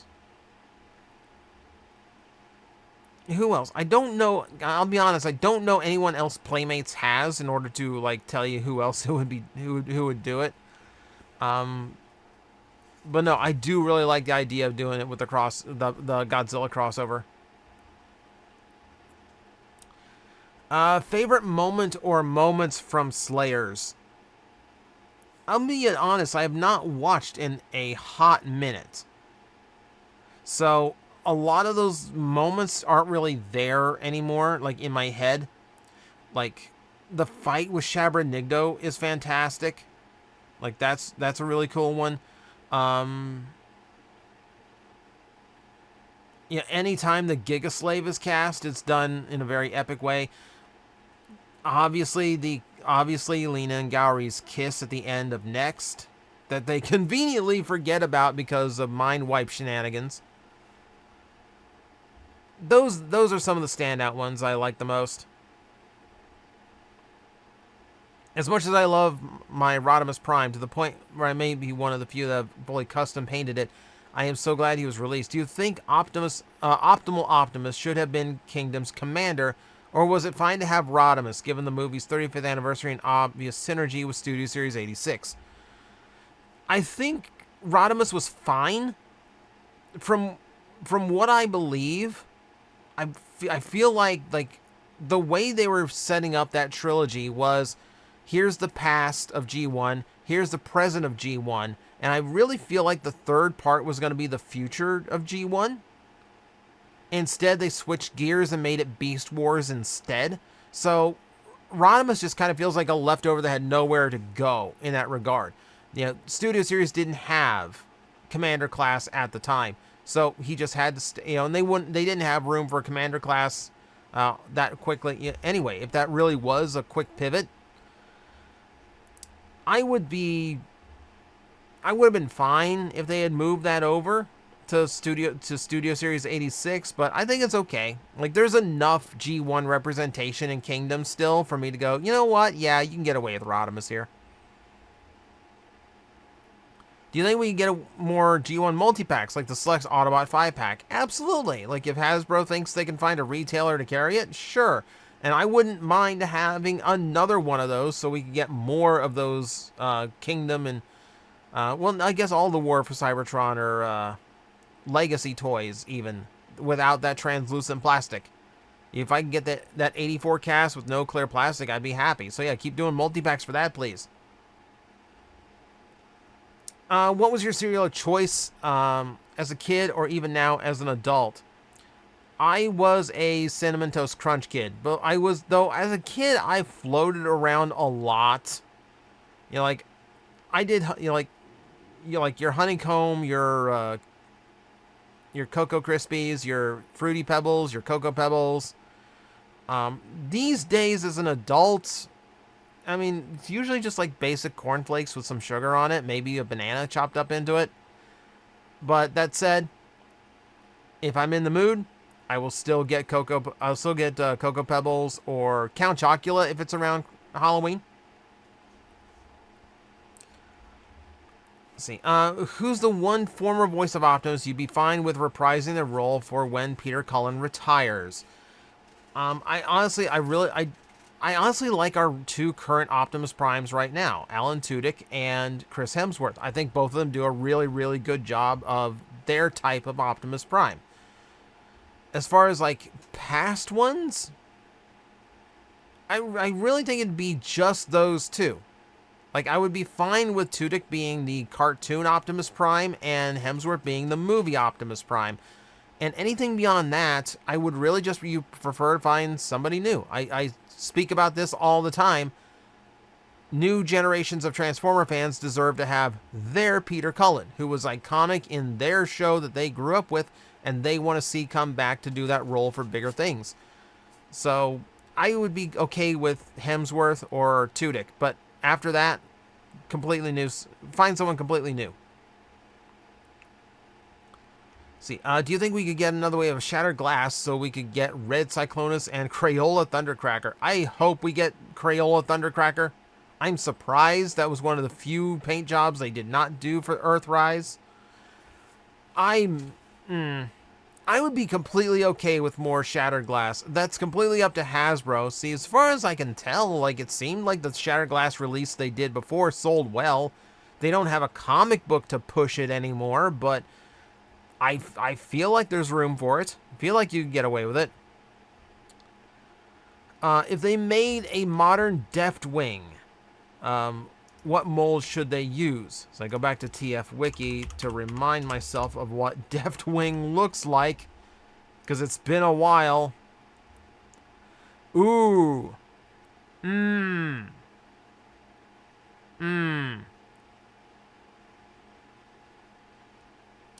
You really don't have the likes of that in Transformers, do you? Like, you got plenty of characters that have the,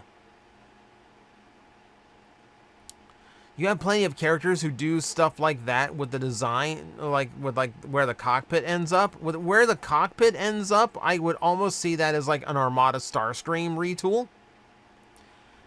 What you should really do is an Energon Starscream. Brand new Energon Starscream figure, and then when you retool it, you redo the wings so that instead of being on the sides, they are attached to the arms. That I could see. That, I think, is the play you make there. Jeez, I forgot how odd Deft Wing looks. It's like, if you haven't seen Deft Wing in a while, his jet mode wings go down his arm. Like, all the way down his arm. Which would be very difficult to figure out in a modern Transformer. Do you think there's anything Hasbro could have done to save the G1 toy line, or was Transformers doomed to die until Beast Wars? There's absolutely things they could have done because toys kept selling in the late 80s and early 90s. It's just a matter of Hasbro just kind of failed to create something that kids would actually connect to. And it didn't help. I will be honest with you. Transformers probably would have kept on going into the early 90s if they had a cartoon. If they had actually had a good cartoon that kids could actually follow and watch, even if it was just starting the story all over again, you know, like not even as like a season 5, just here's a new Transformers series, you know, we're doing our own show called Transformers Master Force or whatever. I feel like there you have, like, that's the biggest thing that they could have done. Hasbro like basically pulling the plug on the cartoon. That's what did in G1.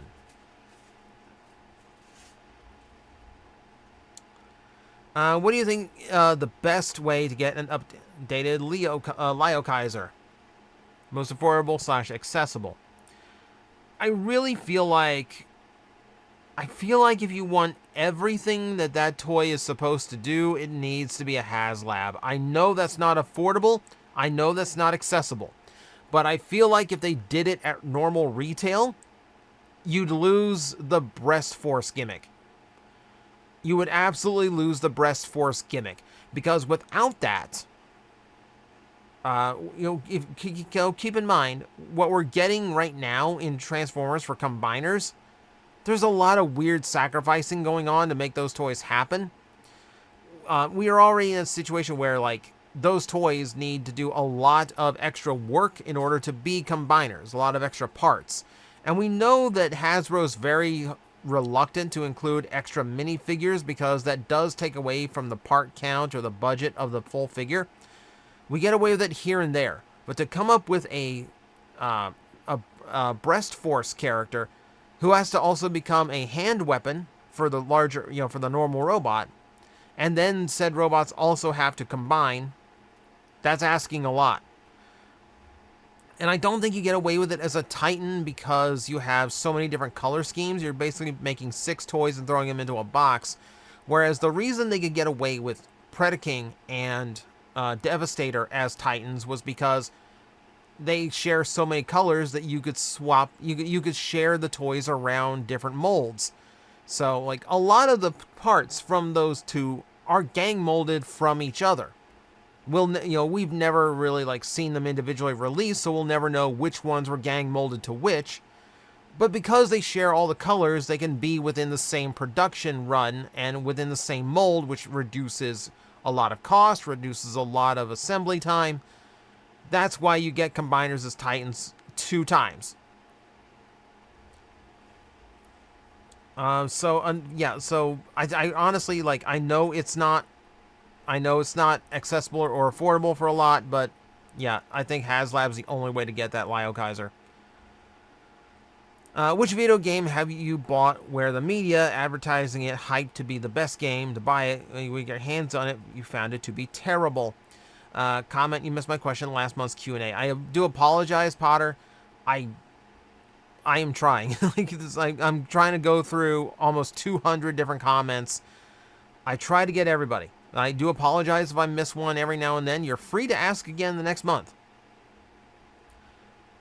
As far as like video games that I bought based on the hype alone, really not many. I'm not the type that buys based on promotional hype. I genuinely don't care about promotional hype because I know how much junk can be in that. I'm trying to think, like, if there is one that was like, this just looks so cool, I need to get it. I have to go back to my youth. I have to go back to being a kid. And what game did I ask my parents for Christmas that I just got in my hands and went, wow, this isn't very good. And here's the thing. The only times I can really think of it is when the media itself, well, when it was a video game based on media I really, really liked. So, like, I had Aladdin on the Super Nintendo, which is not a bad game, but it's a game that can be over very, very quickly. I remember getting stuck. I started playing it on Christmas Day, right after I opened it up, and I got stuck at the Cave of Wonders, could not get beyond that, turned the game off, set it aside, went to play a different game I got that year. And then the next day, I put Aladdin back in, got past the Cave of Wonders, went on and beat the whole game. I was done with that game in 2 days. And to this day, I feel bad that my parents spent that much money on a game that I finished in 2 days. I went back and played it a few other times, so like it's not like it went totally to waste. The only one that there was a Ren and Stimpy game in the day. They're like, oh, I like Ren and Stimpy. I want its game. And then I hated it. And my parents had to really fight tooth and nail because it was a store that normally doesn't take returns. But they did get them to take a return on that. Yeah, it's just, there's not too many times. Like, ever since I could pick up a game magazine, I started, like, being very cautious about, like, I want to know what someone else thinks before I buy into it. Especially with modern games, I'm like that a lot.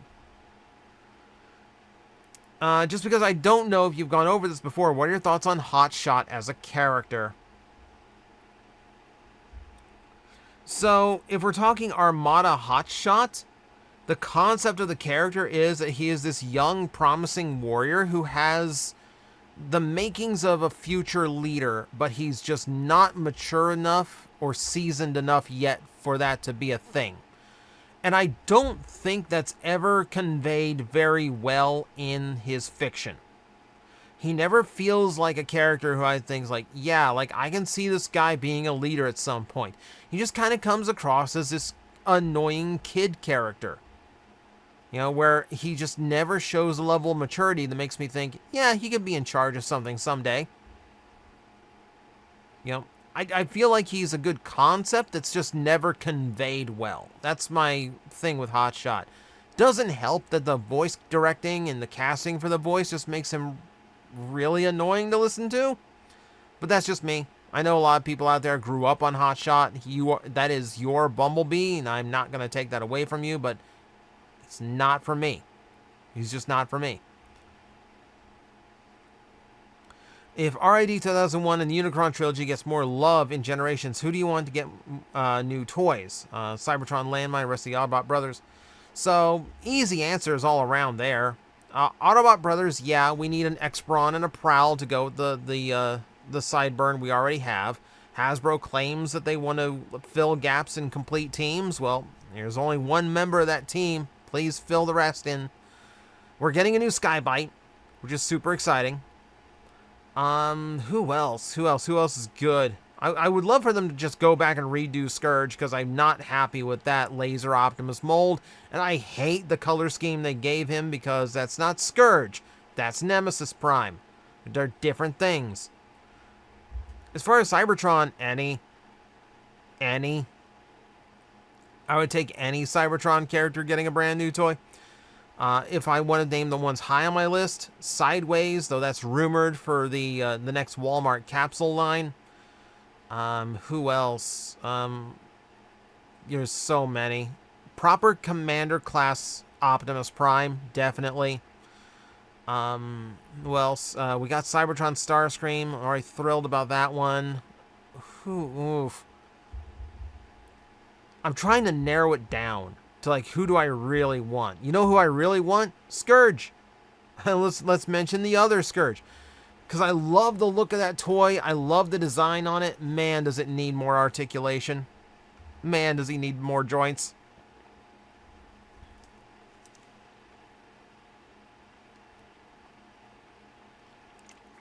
Been at this so long, the water is no longer cold.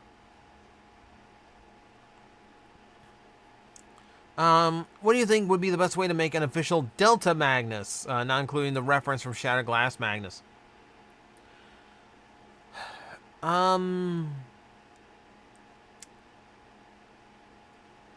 I'm doing Delta as a different character, you know, not just some, like, weird amalgamation of, like, Optimus Prime and Ultra Magnus, I'd probably put him in some higher rank up in, you know, somewhere on Cybertron, whereas, like, Ultra Magnus is a city commander.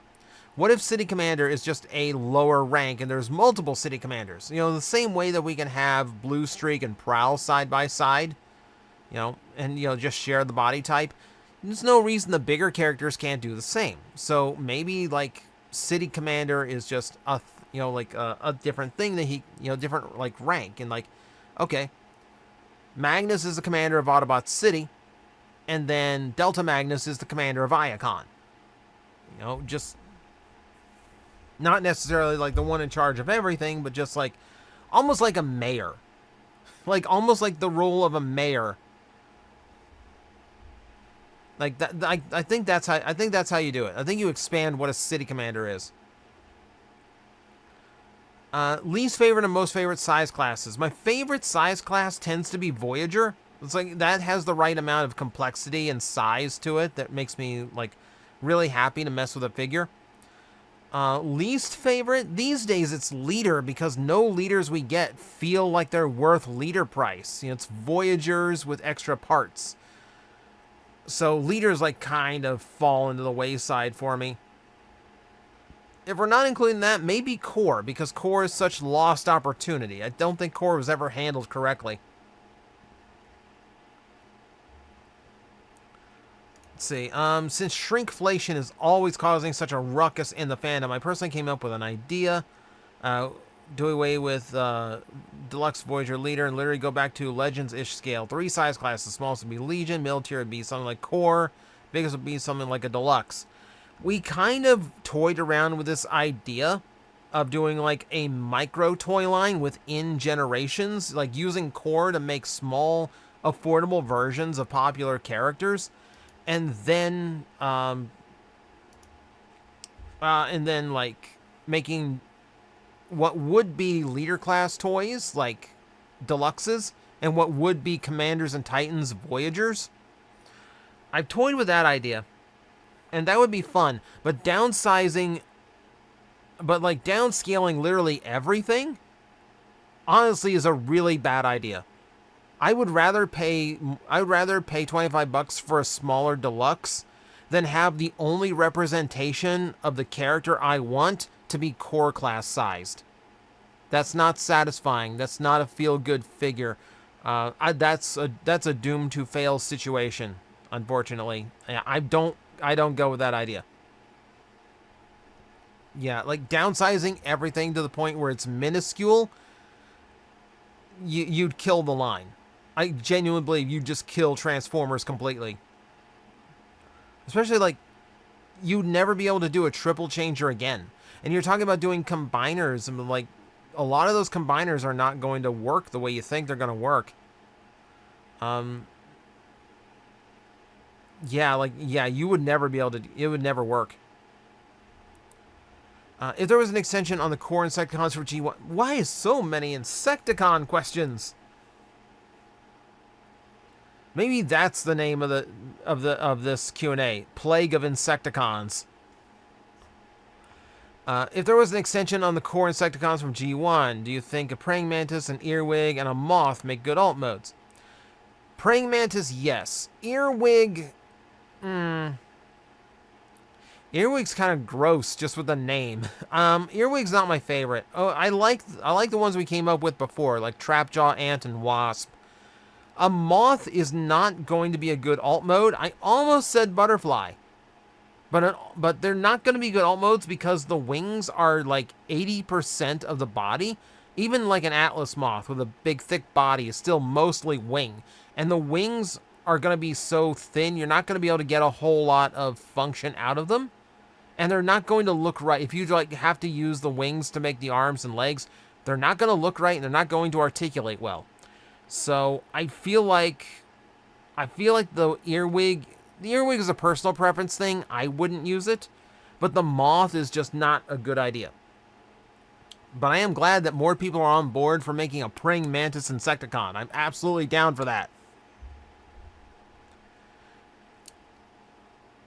Favorite class, subclass you haven't played yet? Okay, we're talking D&D. So the truth here is I've never really played support class. The first time I ever played D&D, I played a cleric, but I know I wasn't playing it right. And the guy running the game wasn't playing it right because we were kids. We didn't know what we were doing. So for me, like all my recent D&D characters, like Wizard, Barbarian, Ranger, I've had ideas for a new cleric. I've had ideas for a rogue. Honestly, the only time I've ever gotten to play rogues are one-shots, and I would love the chance to just throw like some crazy multi-class rogue together. Usually when I join a D&D game, rogue's already taken. So,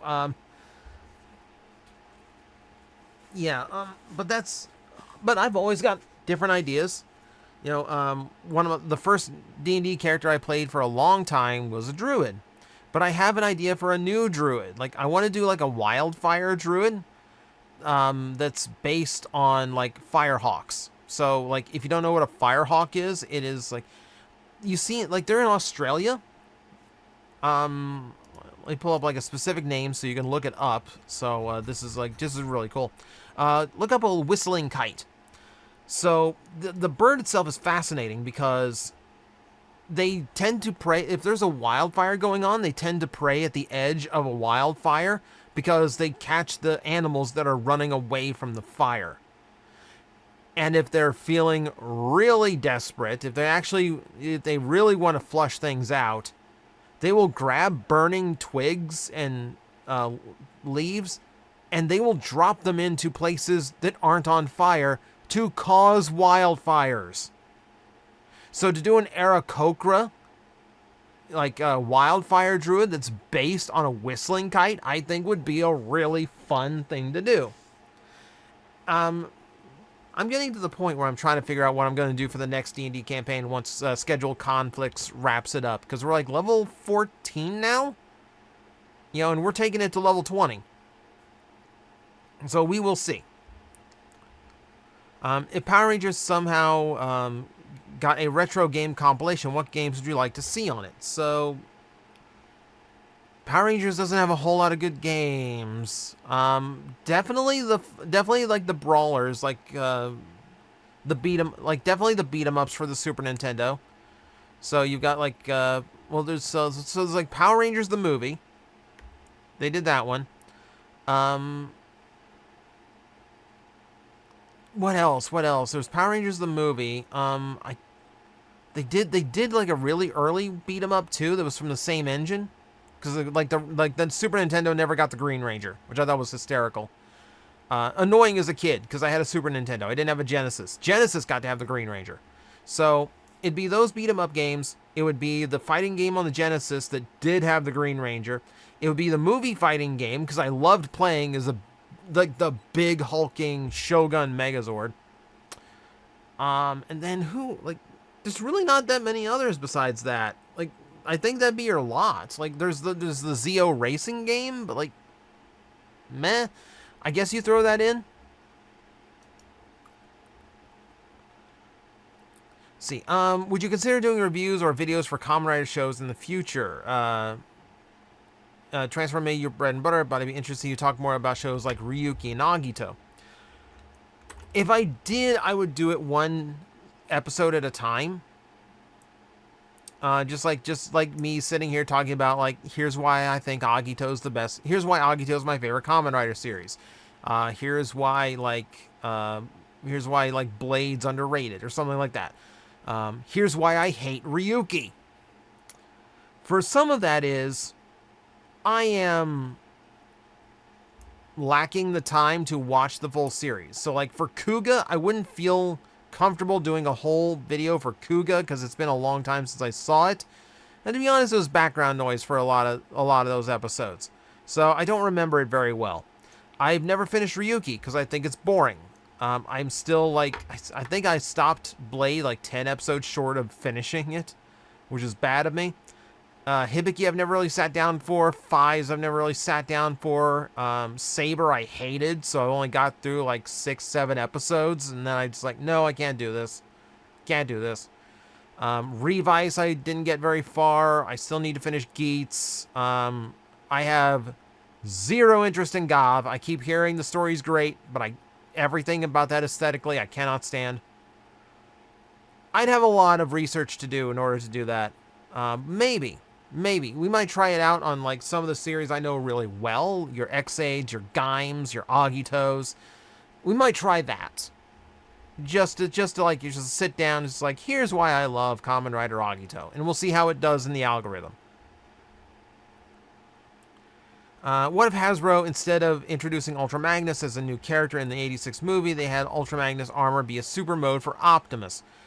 It felt like it almost was at one time. Keep in mind, they weren't thinking that way back then. They were just different characters. They didn't want to recycle characters. They constantly wanted to have new, fresh characters for kids to be invested in. You know, to them, Optimus Prime was literally a dead character in real life because they'd been running the toy for 2 years. So to do it as just another Optimus Prime, they would never have called that.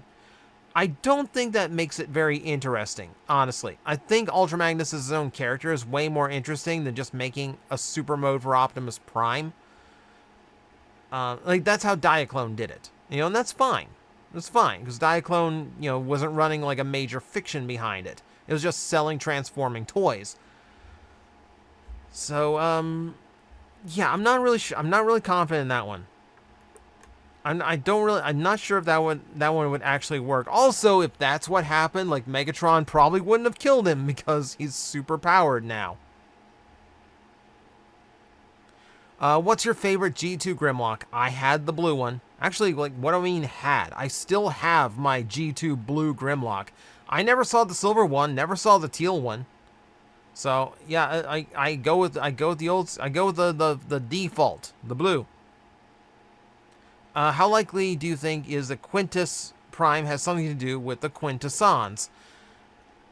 We know with Earthspark they tied the two together because of that name. And obviously the design on Quintus Prime in the Covenant of Primus book does show him being very tentacle and looking very like Quintesson-ish.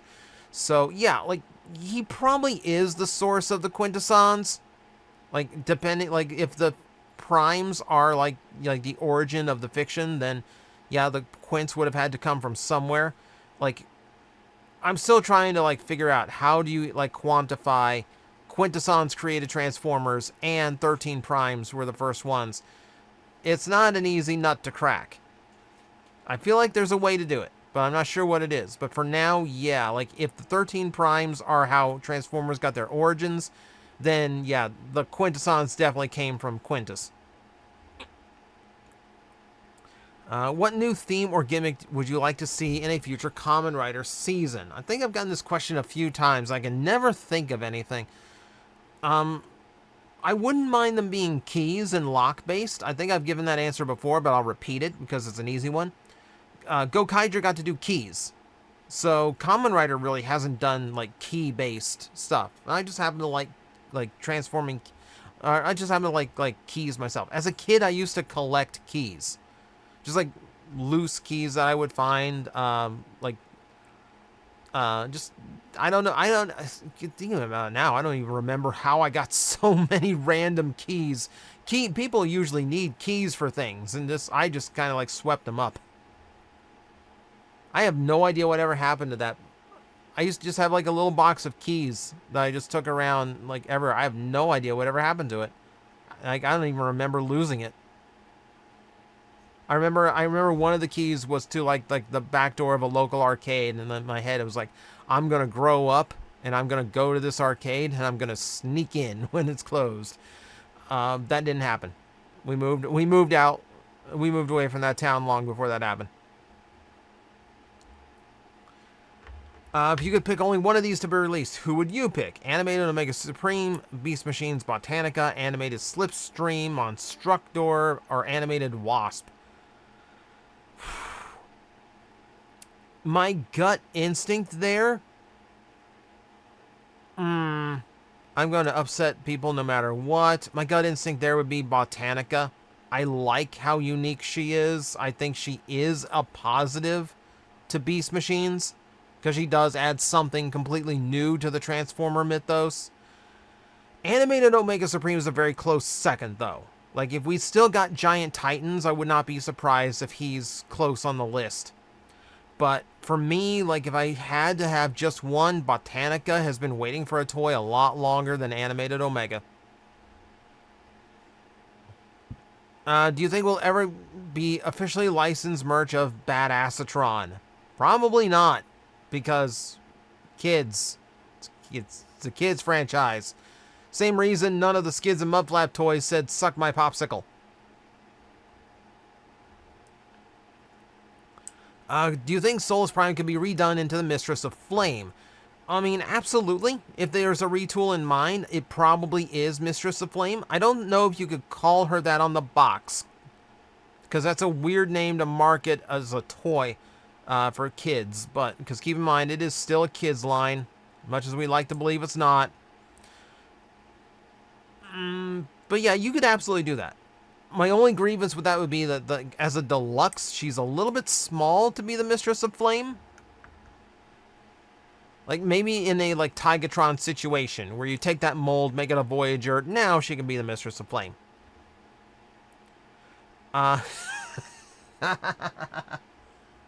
Since me and my roommates are about to start watching it, thoughts on Fies? Don't have any. I watched a few episodes of it just to get the vibe. It's not a vibe that really rang with me at the time. Might try it again, but like I've not seen the series all the way through, so I can't really help you there. If Hasbro is going to use the combiner system for Menasor and other combiners, how is it going to work in the case of Bruticus and Menasor? You meant Defensor. Okay, good on you. For Defensor, I can't remember who is on the bottom. I can't remember who forms the legs. Now I'm doing it. My brain kept saying Yeah, see, there's the trick. Because, yeah, that's tricky. Because it's Groove and First Aid. No, Groove and Streetwise. Groove and Streetwise. Okay, Groove and... Okay, for Defensor, you could probably get away with this. What you would have to do is you would have to make sure that the front side is sculpted to look more like the original toys, instead of just being like flat panels. You'd have to make sure it looks like the front of a motorcycle, at least like flat details that kind of resemble it, just to get that aspect of it in there. It'd be weird, but that's how you would have to do it. For Bruticus, man, I don't know.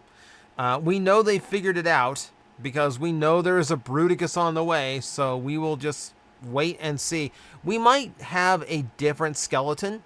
It might not be like the Menasor and Superion style skeleton when we actually get those two, which would be pretty thematic if they had a different style of doing it for Defensor and Bruticus, because those are the opposing teams. You know, Superion and Menasor are opposing teams. Bruticus and Defensor are opposing teams. So it makes sense for them to have some similarities, like Superion and Menasor are going to have. But for like Bruticus and Defensor, they'd be better served to have something a little bit different. So that would be my guess. I feel like it's not going to be exactly the same system.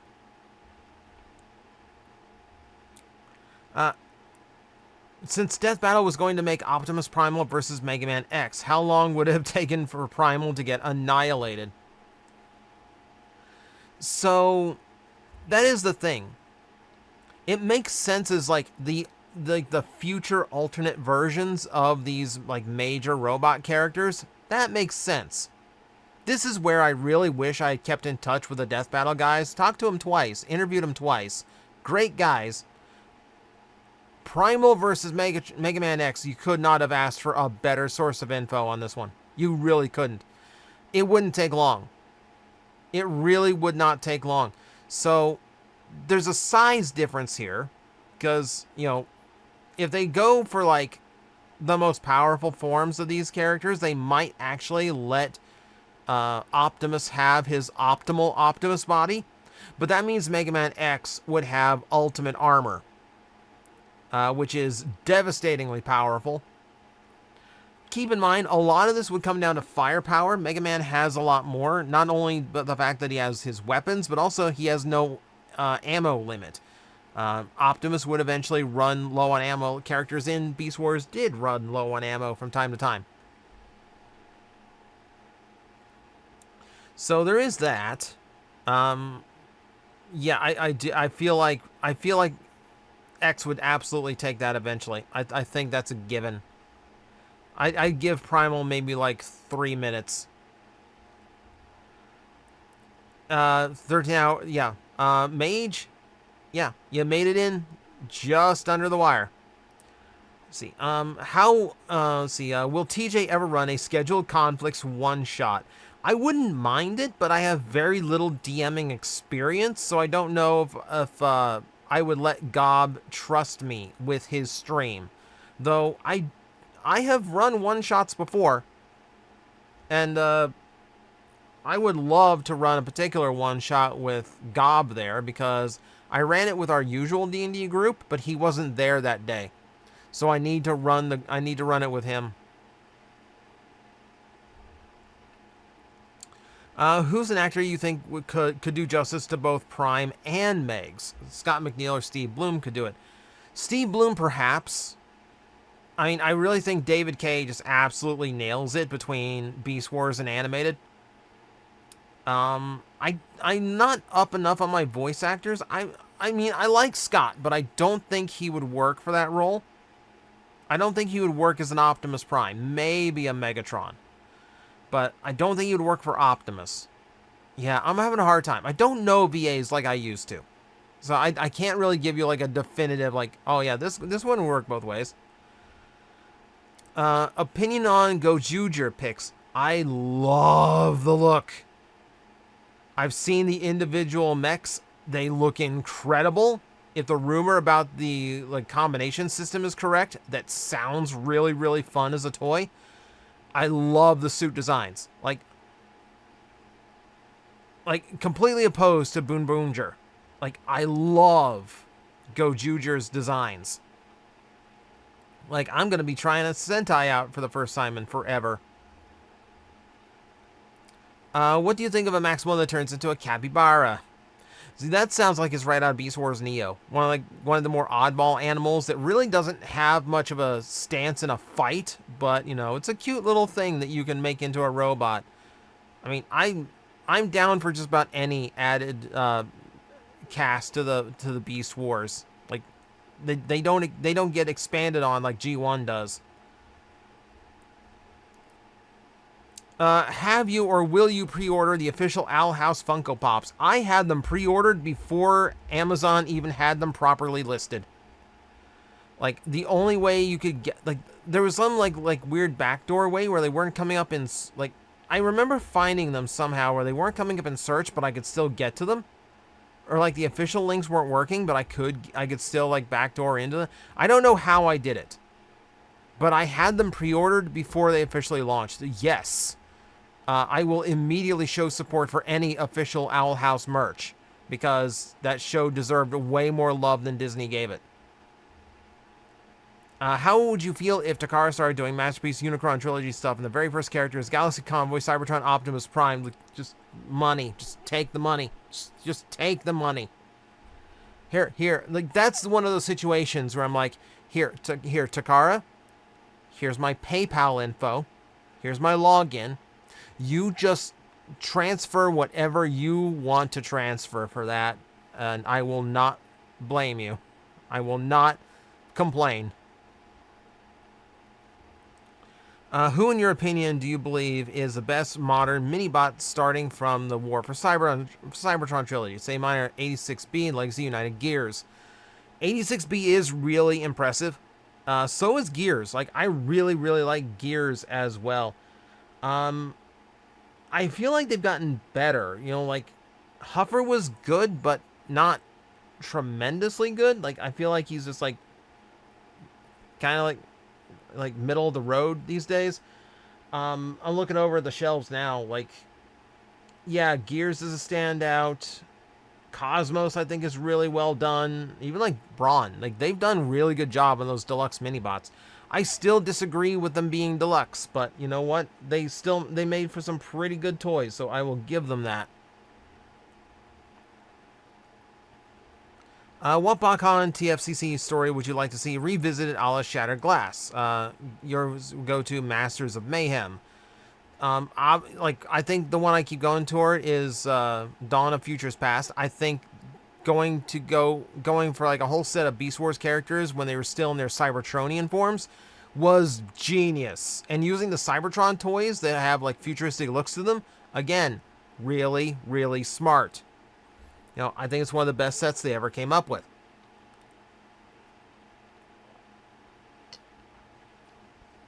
I think I did a whole video about what modern molds can be used for things like that, and I would be down for it immediately. What if Solus Prime transformed into a semi-trailer truck like Optimus, but instead of a truck being the body and the trailer being a modern weapon platform, she's the trailer and the truck is her hammer? So your logic with a transformer is that, like, they're still able to see from their components, right? So like the front of the car is presumed to be how the Autobots see when they are driving, you know? Like, their sensors have to be somewhere. So it's somewhere around the windshield, you know? And, you know, like, thinking of that way, like, you couldn't have Solus in the back seat. Like, keep in mind, a trailer doesn't actually drive anything. If, at the very least, Solus needs to be able to drive. And if the car is her hammer, she's not the one driving. So, toy-wise it would work. I don't think logically it works. I think I'm fine with how they are. Like, I don't think you'd make her a semi-trailer truck like Optimus, because that diminishes what she is if she's trying to imitate Optimus Prime. You You know, if you want to do that to anybody, you do it to Prima, who's the original Matrix bearer, and you just make being a truck a thing for Matrix bearers. You know, I don't think it's the right idea for Solus. Would you rather mine and craft or build a fort at night? You're talking to someone who plays Fortnite at night a lot. Honestly, yeah, I'm enjoying Fortnite with my friends a lot more than I enjoy Minecraft. Minecraft is one of those I'll pick up and play if I'm just in the mood to just do whatever and just like build stuff. What if Tornadron had an immortal physical form? Jeez, I'm glad I kept a tab for TF Wiki open here.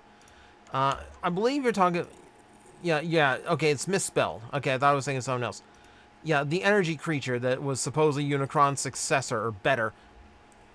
An immortal physical form, that would create a really good threat. I have no idea what the form would be, but... Yeah, you're talking about making him closer to Unicron. But if that was, I would make him smaller than that.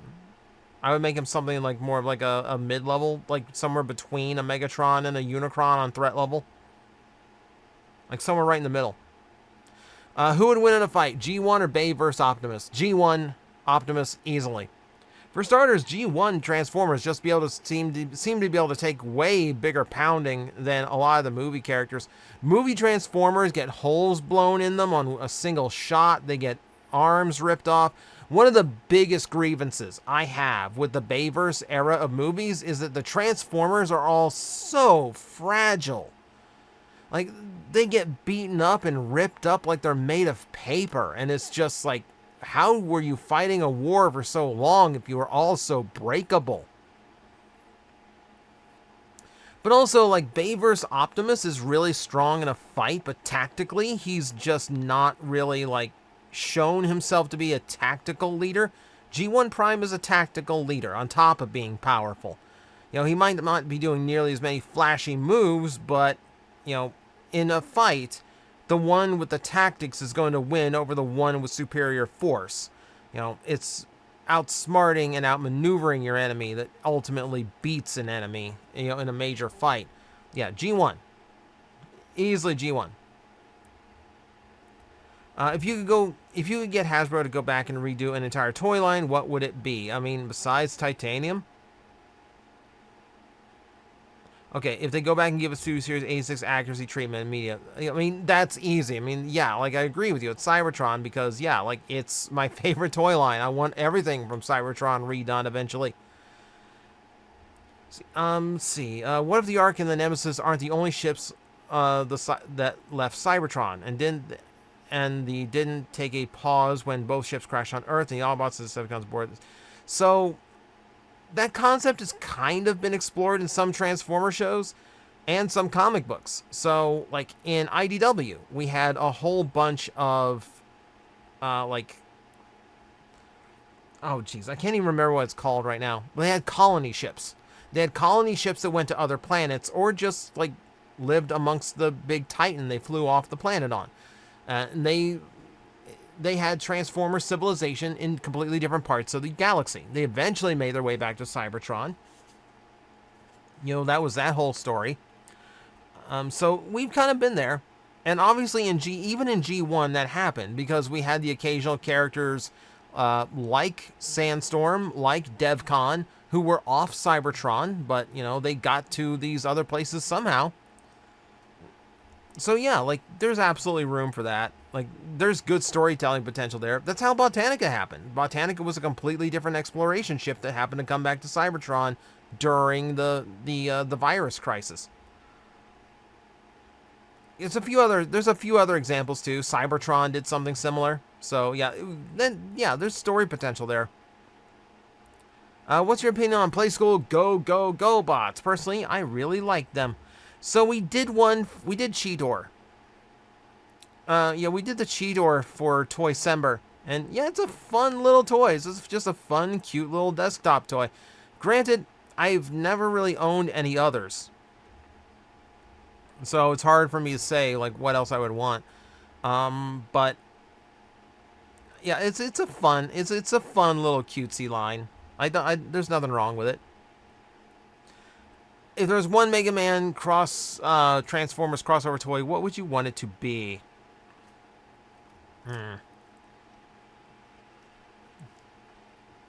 That's tricky. That's tricky because Mega Man, I admit, does not lend itself very well. There's very few vehicles. You've got the Ride Chaser. Like, you've got the Ride Chaser if you really wanted to have a vehicle in that line. But it's not the most well known. It's like, it appeared for like Mega Man X2 for a little, like Mega Man X2 for a little bit. Mega Man X4 in the Jet Stingray level. But there's not really a whole lot of vehicle potential in those characters, which is that's the unfortunate thing, or else I'd be down for it immediately. Like, ironically, the only one that really works would be like the Wily capsule. Like you make something like Skullman looking, like kind of Wily looking robot mode out of like one of Dr. Wily's capsule. That's about the only thing you could really do. Tea or coffee? Neither. I don't like brewed beverages. I don't like tea or coffee. You know, so there you go. If I have caffeine, it used to be soda. I don't do nearly as much soda anymore. If I really need caffeine to wake me up, I've got Gamer Sups. Have you ever owned any Zord morphing Power Ranger figures? I don't think I have, because I can't remember what Zord morphing exactly was. I'm assuming it's them transforming into their Zords, so that would be a no from me. When do you think Hasbro will reveal a box art for HasLab Omega Prime? It probably won't be too much longer. That's one of the first things they tend to roll out as far as the hype goes. Like, we've seen fully colored versions of the figure now. So, like, it shouldn't be too long before we see the box art. See, would a combination between Optimus Prime and Rodimus Prime work, similar to how Omega Prime was a combination for both Fire Convoy and Ultra Magnus back in the day? Came up with Ignis Prime, just sounds cool for that combination. Ignis Prime, not too bad. I'm trying to think of, like, if there's, like, some, like, super hot name that could work. But yeah, like, similar to Optimus and Ultra Magnus combining an RID. Yeah, that would work. That would work. Again, you'd be talking a universe where Optimus and Rodimus coexist, which I would be absolutely down for. And technically, that's already happened. Technically, in Energon, if you had the deluxe toys, you could combine those two. Why did you stop doing TF Prime reviews? Because I was dangerously close to burning out completely and not being able to do any of this anymore.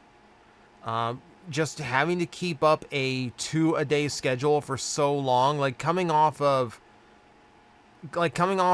like Beast Machines, which was already like taking a toll on me, and then to roll right into Transformers Prime, it just no, I was faced with this choice of I either have to stop trying to do 2 videos a day, or I have to admit I'm not capable of this so I can focus on the main videos. And that's ultimately what I chose. And I feel bad because it was part of my Patreon promises. I want to do something that kind of conveys the spirit, but I'm not sure exactly what form I want that to take yet.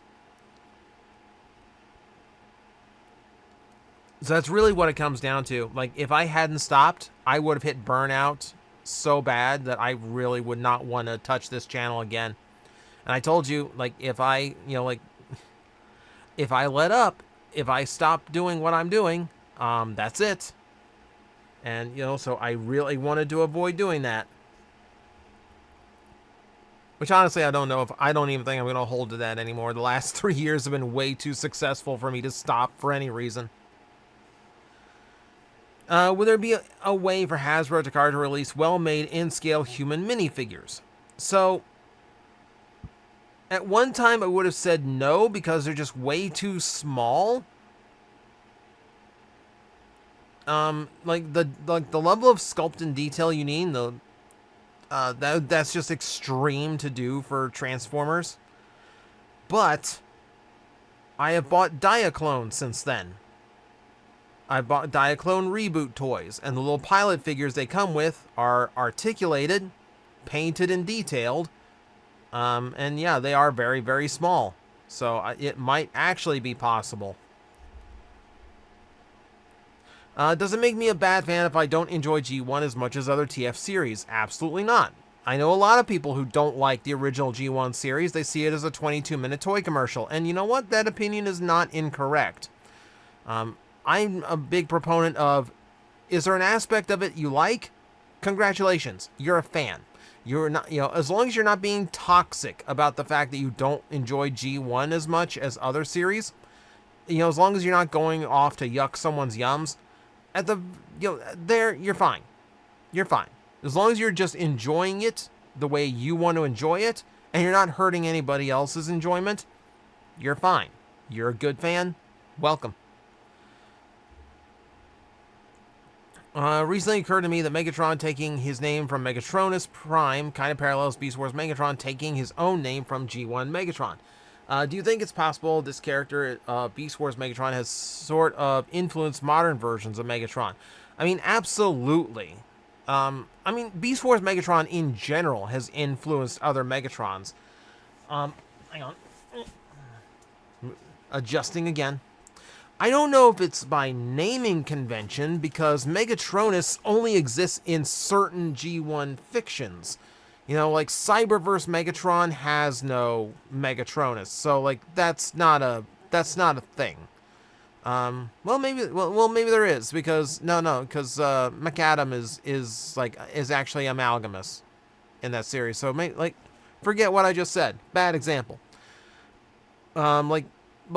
There's no predecessor to like Armada Megatron or movie Megatron. Like, they didn't name themselves after any previous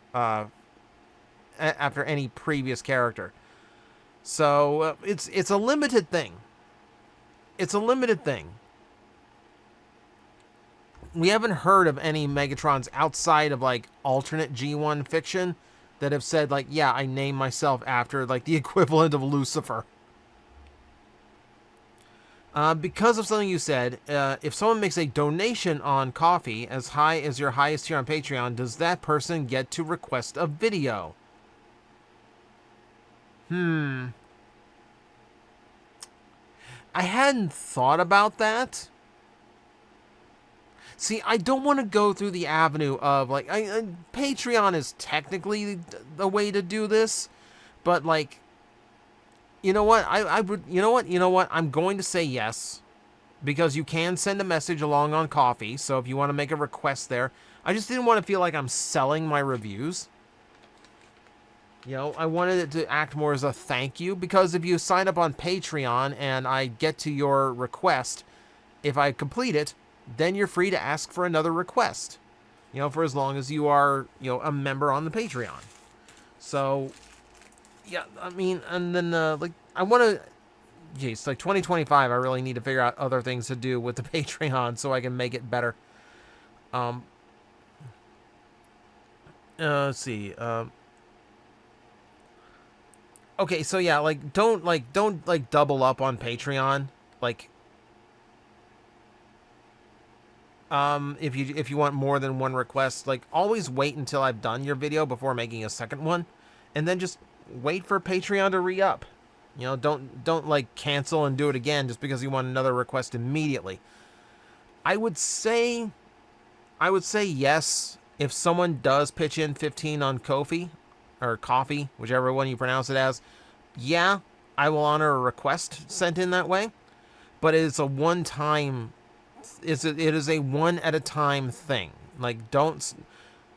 While I would appreciate someone dropping me $100 on Ko-fi, that does not mean I'm going to entitle you to a ton of requests.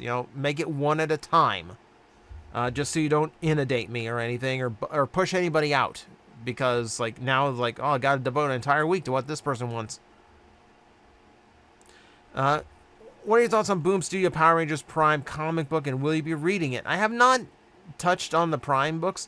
I kind of fell off on Boom Studio Power Rangers because I think it got a little bit too complicated and convoluted. But I liked it for a long time. I have not tried out Prime yet. This again goes back to just me having free time for other things. I will read it if I get the chance, though. How would you feel about a story where Bumblebee and Rodimus' different ideals about how to lead the Autobots team led them to mirror Optimus and Megatron? No. I don't like the idea of turning any of them the Megatron route. And I know in that comparison, you'd be aiming for Rodimus. It'd be aiming for Rodimus to go, like, to the dark side. No. No. I don't like that. I don't like that at all.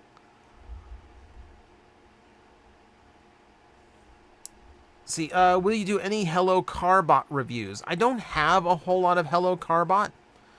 I have some. And I will be honest, I don't know where I put it. Which I feel awful, because I did have some like Carbot and Tobot stuff that was small and simple enough to do for Toy-Sember, and I meant to throw it in. And unfortunately, like, I could not figure out what I did with it in time. It's here somewhere. I didn't throw anything out. But right now I have so many bins that have been relocated because of the studio I'm building that I don't know where it all went. Hasbro has been making monumental bad decisions as a company throughout 2024, so I am wondering, how would you react if Hasbro went bankrupt? I mean, I'd be horribly upset. You know, there goes my channel, because we'd just be talking about the history of Transformers from then on. Yes, Hasbro's been making some really dumb decisions because the guy running Hasbro ran video game companies, not toy companies. And he thinks he can run video game ideas on a toy company and it's not working. And it needs to stop. But they're not going to go bankrupt. This happens to every major company. Every company goes through ebbs and flows, unless you're some like monopoly like Amazon or Google. They all go through ups and downs. This is no different. This is no different. Hasbro's been on the down before. They'll be back on the up. Has the strive to get rid of Kibble made some of the characters of Transformers less unique? I wouldn't say...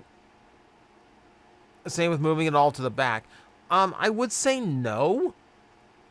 I think in some cases, like a lot of the movie characters where the only option they have is to make their transformation a shell that turns into a backpack of parts, I think that does make them less unique. Like, that does take away from them. For the most part, I do think Hasbro and Takara do a decent enough job coming up with unique transformations for everybody, though. So, I would say no. What are the chances of the Nintendo Switch 2 just being the original Switch glued to a toaster? I mean, the original Switch sold so well. I mean, why stop selling it? You know, might as well make some Pop-Tarts while you're at it.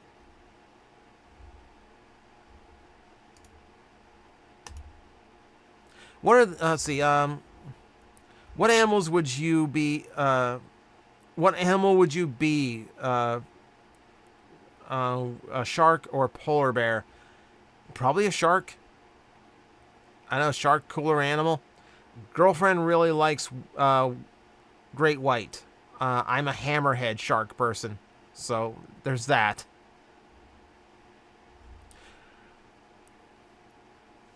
See, what's a disappointing retool that made you go, that option was right there? For me, it had to be Age of Prime's Heat Wave. Unite Deluxe Optos would have been perfect. I'm strongly against him being a Bulkhead retool. I think the Bulkhead retool is going to be interesting enough because they can't make him a covered truck, so they're going to have to do something to make him like a better fire truck. And I don't really, if he's going to turn into a fire truck, I think Heat Wave would do terrible as a deluxe. Like, I'm sorry, but like, I know there's a shape to the Unite Deluxe that might have worked, but honestly, I mean, I don't get that vibe from that toy. Because you're turning him into a fire truck. I need that toy to be big. I need that toy to at least be Voyager class. But for me, like, I'm trying to think. this is one of those thinkers that I might not have an answer for. I'm like, you did this toy, but why didn't you just do this? Why didn't you just do that? I think that was when... I really think that was probably when they did...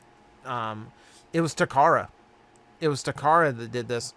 So, my opinion of the two Computrons we got during Combiner Wars, the Combiner War and the Unite Warrior one, is that they're completely equal because they both have advantages and disadvantages over each other.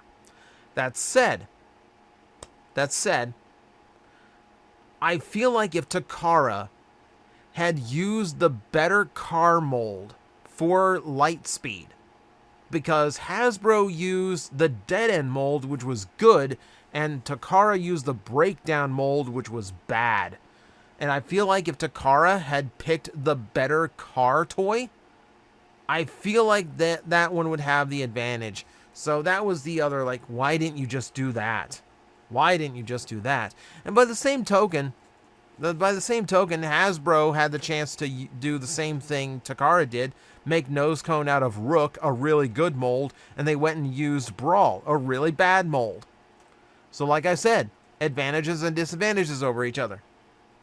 Those are both situations where I go like, why didn't you guys just do the right thing the first time? Why did you have two completely different ideas? Why do you think the Kingdom Legacy Beast Transformers aren't popular? Are they unpopular? Like, I know some of them get dogged on a little bit more than I think they deserve, but I don't know. Like, we just had someone in the comments who really liked the Optimus Primal, and, you know, like, yeah, that Primal is good. I genuinely don't know why, because I think a lot of them are really, really good. You know, I know there's, like, little grievances people have with, like, the Cheetor or something, but, like, I think the Cheetor is fine. It's way better than the last attempt they made at a deluxe Cheetor. Were you a Cross the Streams kid or a everything is strictly its own toy universe kid?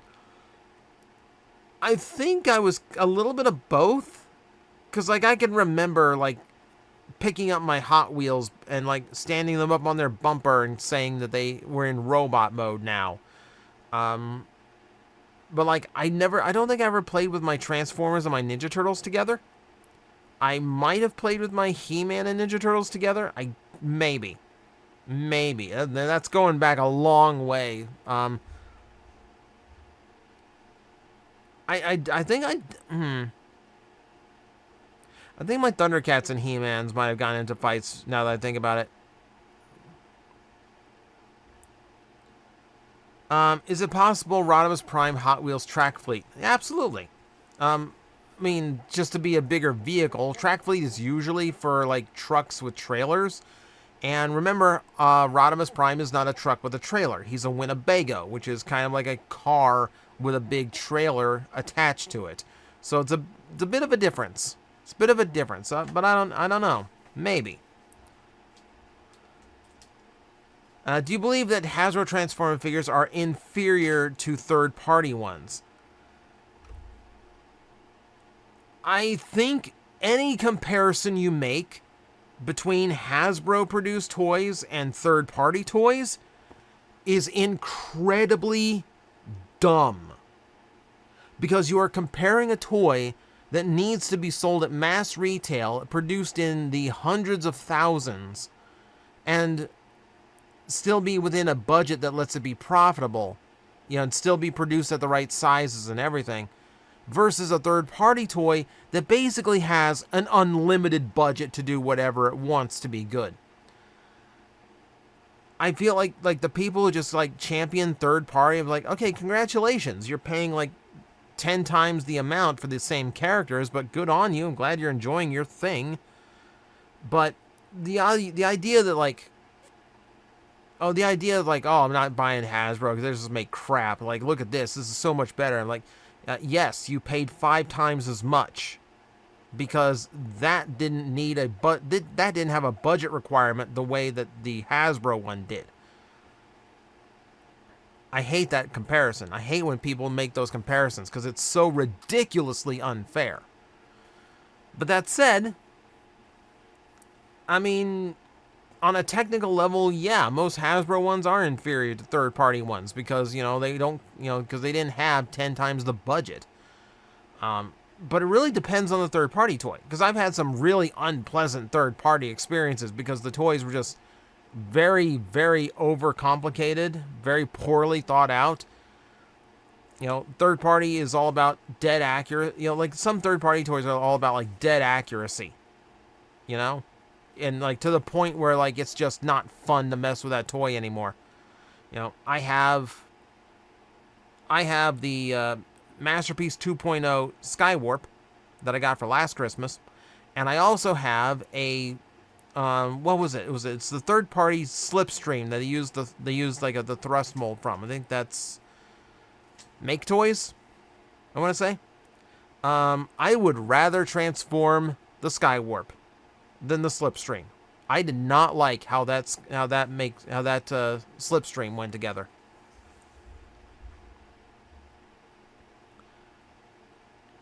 Let's see. I know he's your favorite character, but please try to be as objective as possible. If you brought him to your favorite wings place, how many wings could Blitzwing blitz if Blitzwing could blitz wings? Infinite. I know you tell me to be objective, but literally infinite. Because if he's going to a wings place, he doesn't have taste buds. You can't tell how hot it is.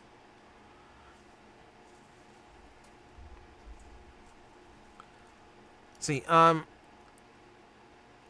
in one episode of BotBots, we find out that the Transformers franchise is in the show's universe. We see that the SS Bayverse leader class Grimlock.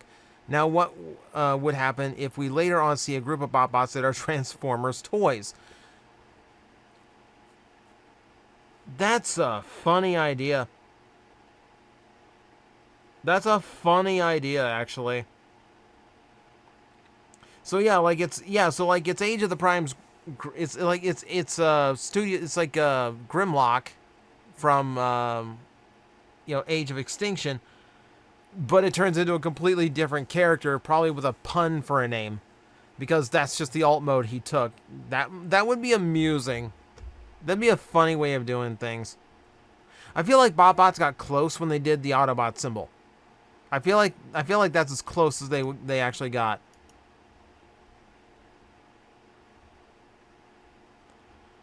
Let's see. Do you think it would be possible for Transformers to cross over with Mortal Kombat? See, probably not, because again, kids line.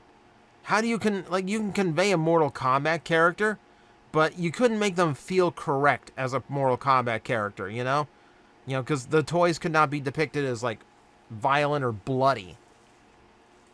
Also, it's an adult-only brand that you're making a kid's toy out of. That's going to be dicey.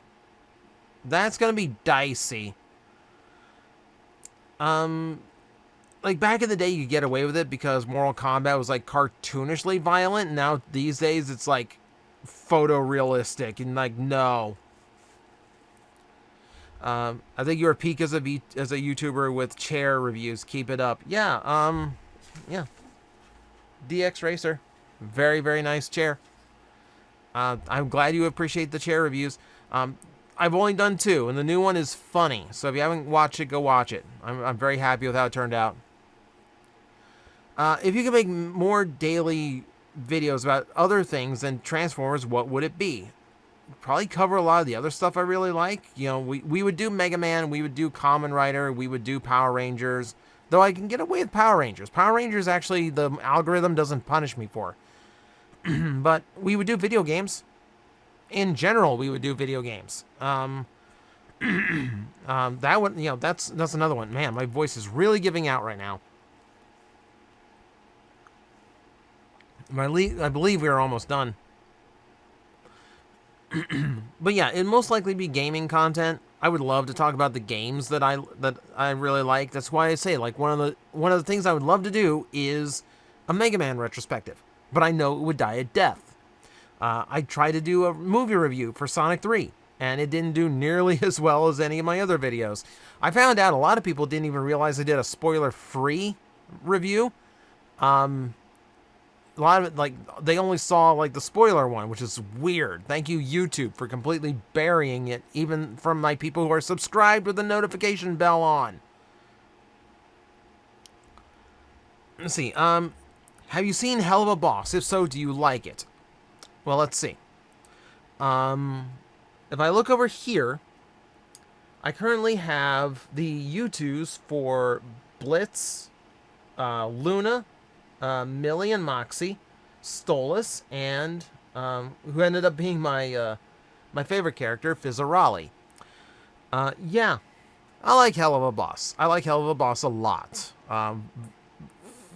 Very, very funny offbeat show. Not for kids. Not for kids.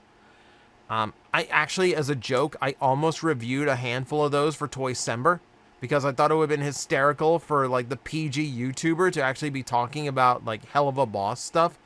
But then I decided, like, I have families and kids that watch the channel. I probably shouldn't be promoting and talking about that. Okay, fine. Okay, fine. Next year, maybe. And yeah, the last one's a comment, so that's going to do it. That's going to be our Q&A for the month. I felt like I got less questions, but we went on very, very long this time, so wow. I'm going to go to bed, and I'm going to edit this in the morning. But yeah, that's a long one. But thank you, everyone, for sending in your questions. Thank you for interacting. And thank you very much for everyone who actually made it all the way through the end. You are a champion. So again, if you want a question, if you want it answered for the next Q&A video, leave it in the comments below. Follow the instructions that are on screen right now. And as always, I will see you next time. You've been waiting a long time, haven't you? But the wait's almost over. You're about to meet the brightest star in the universe. We're going to make an impact.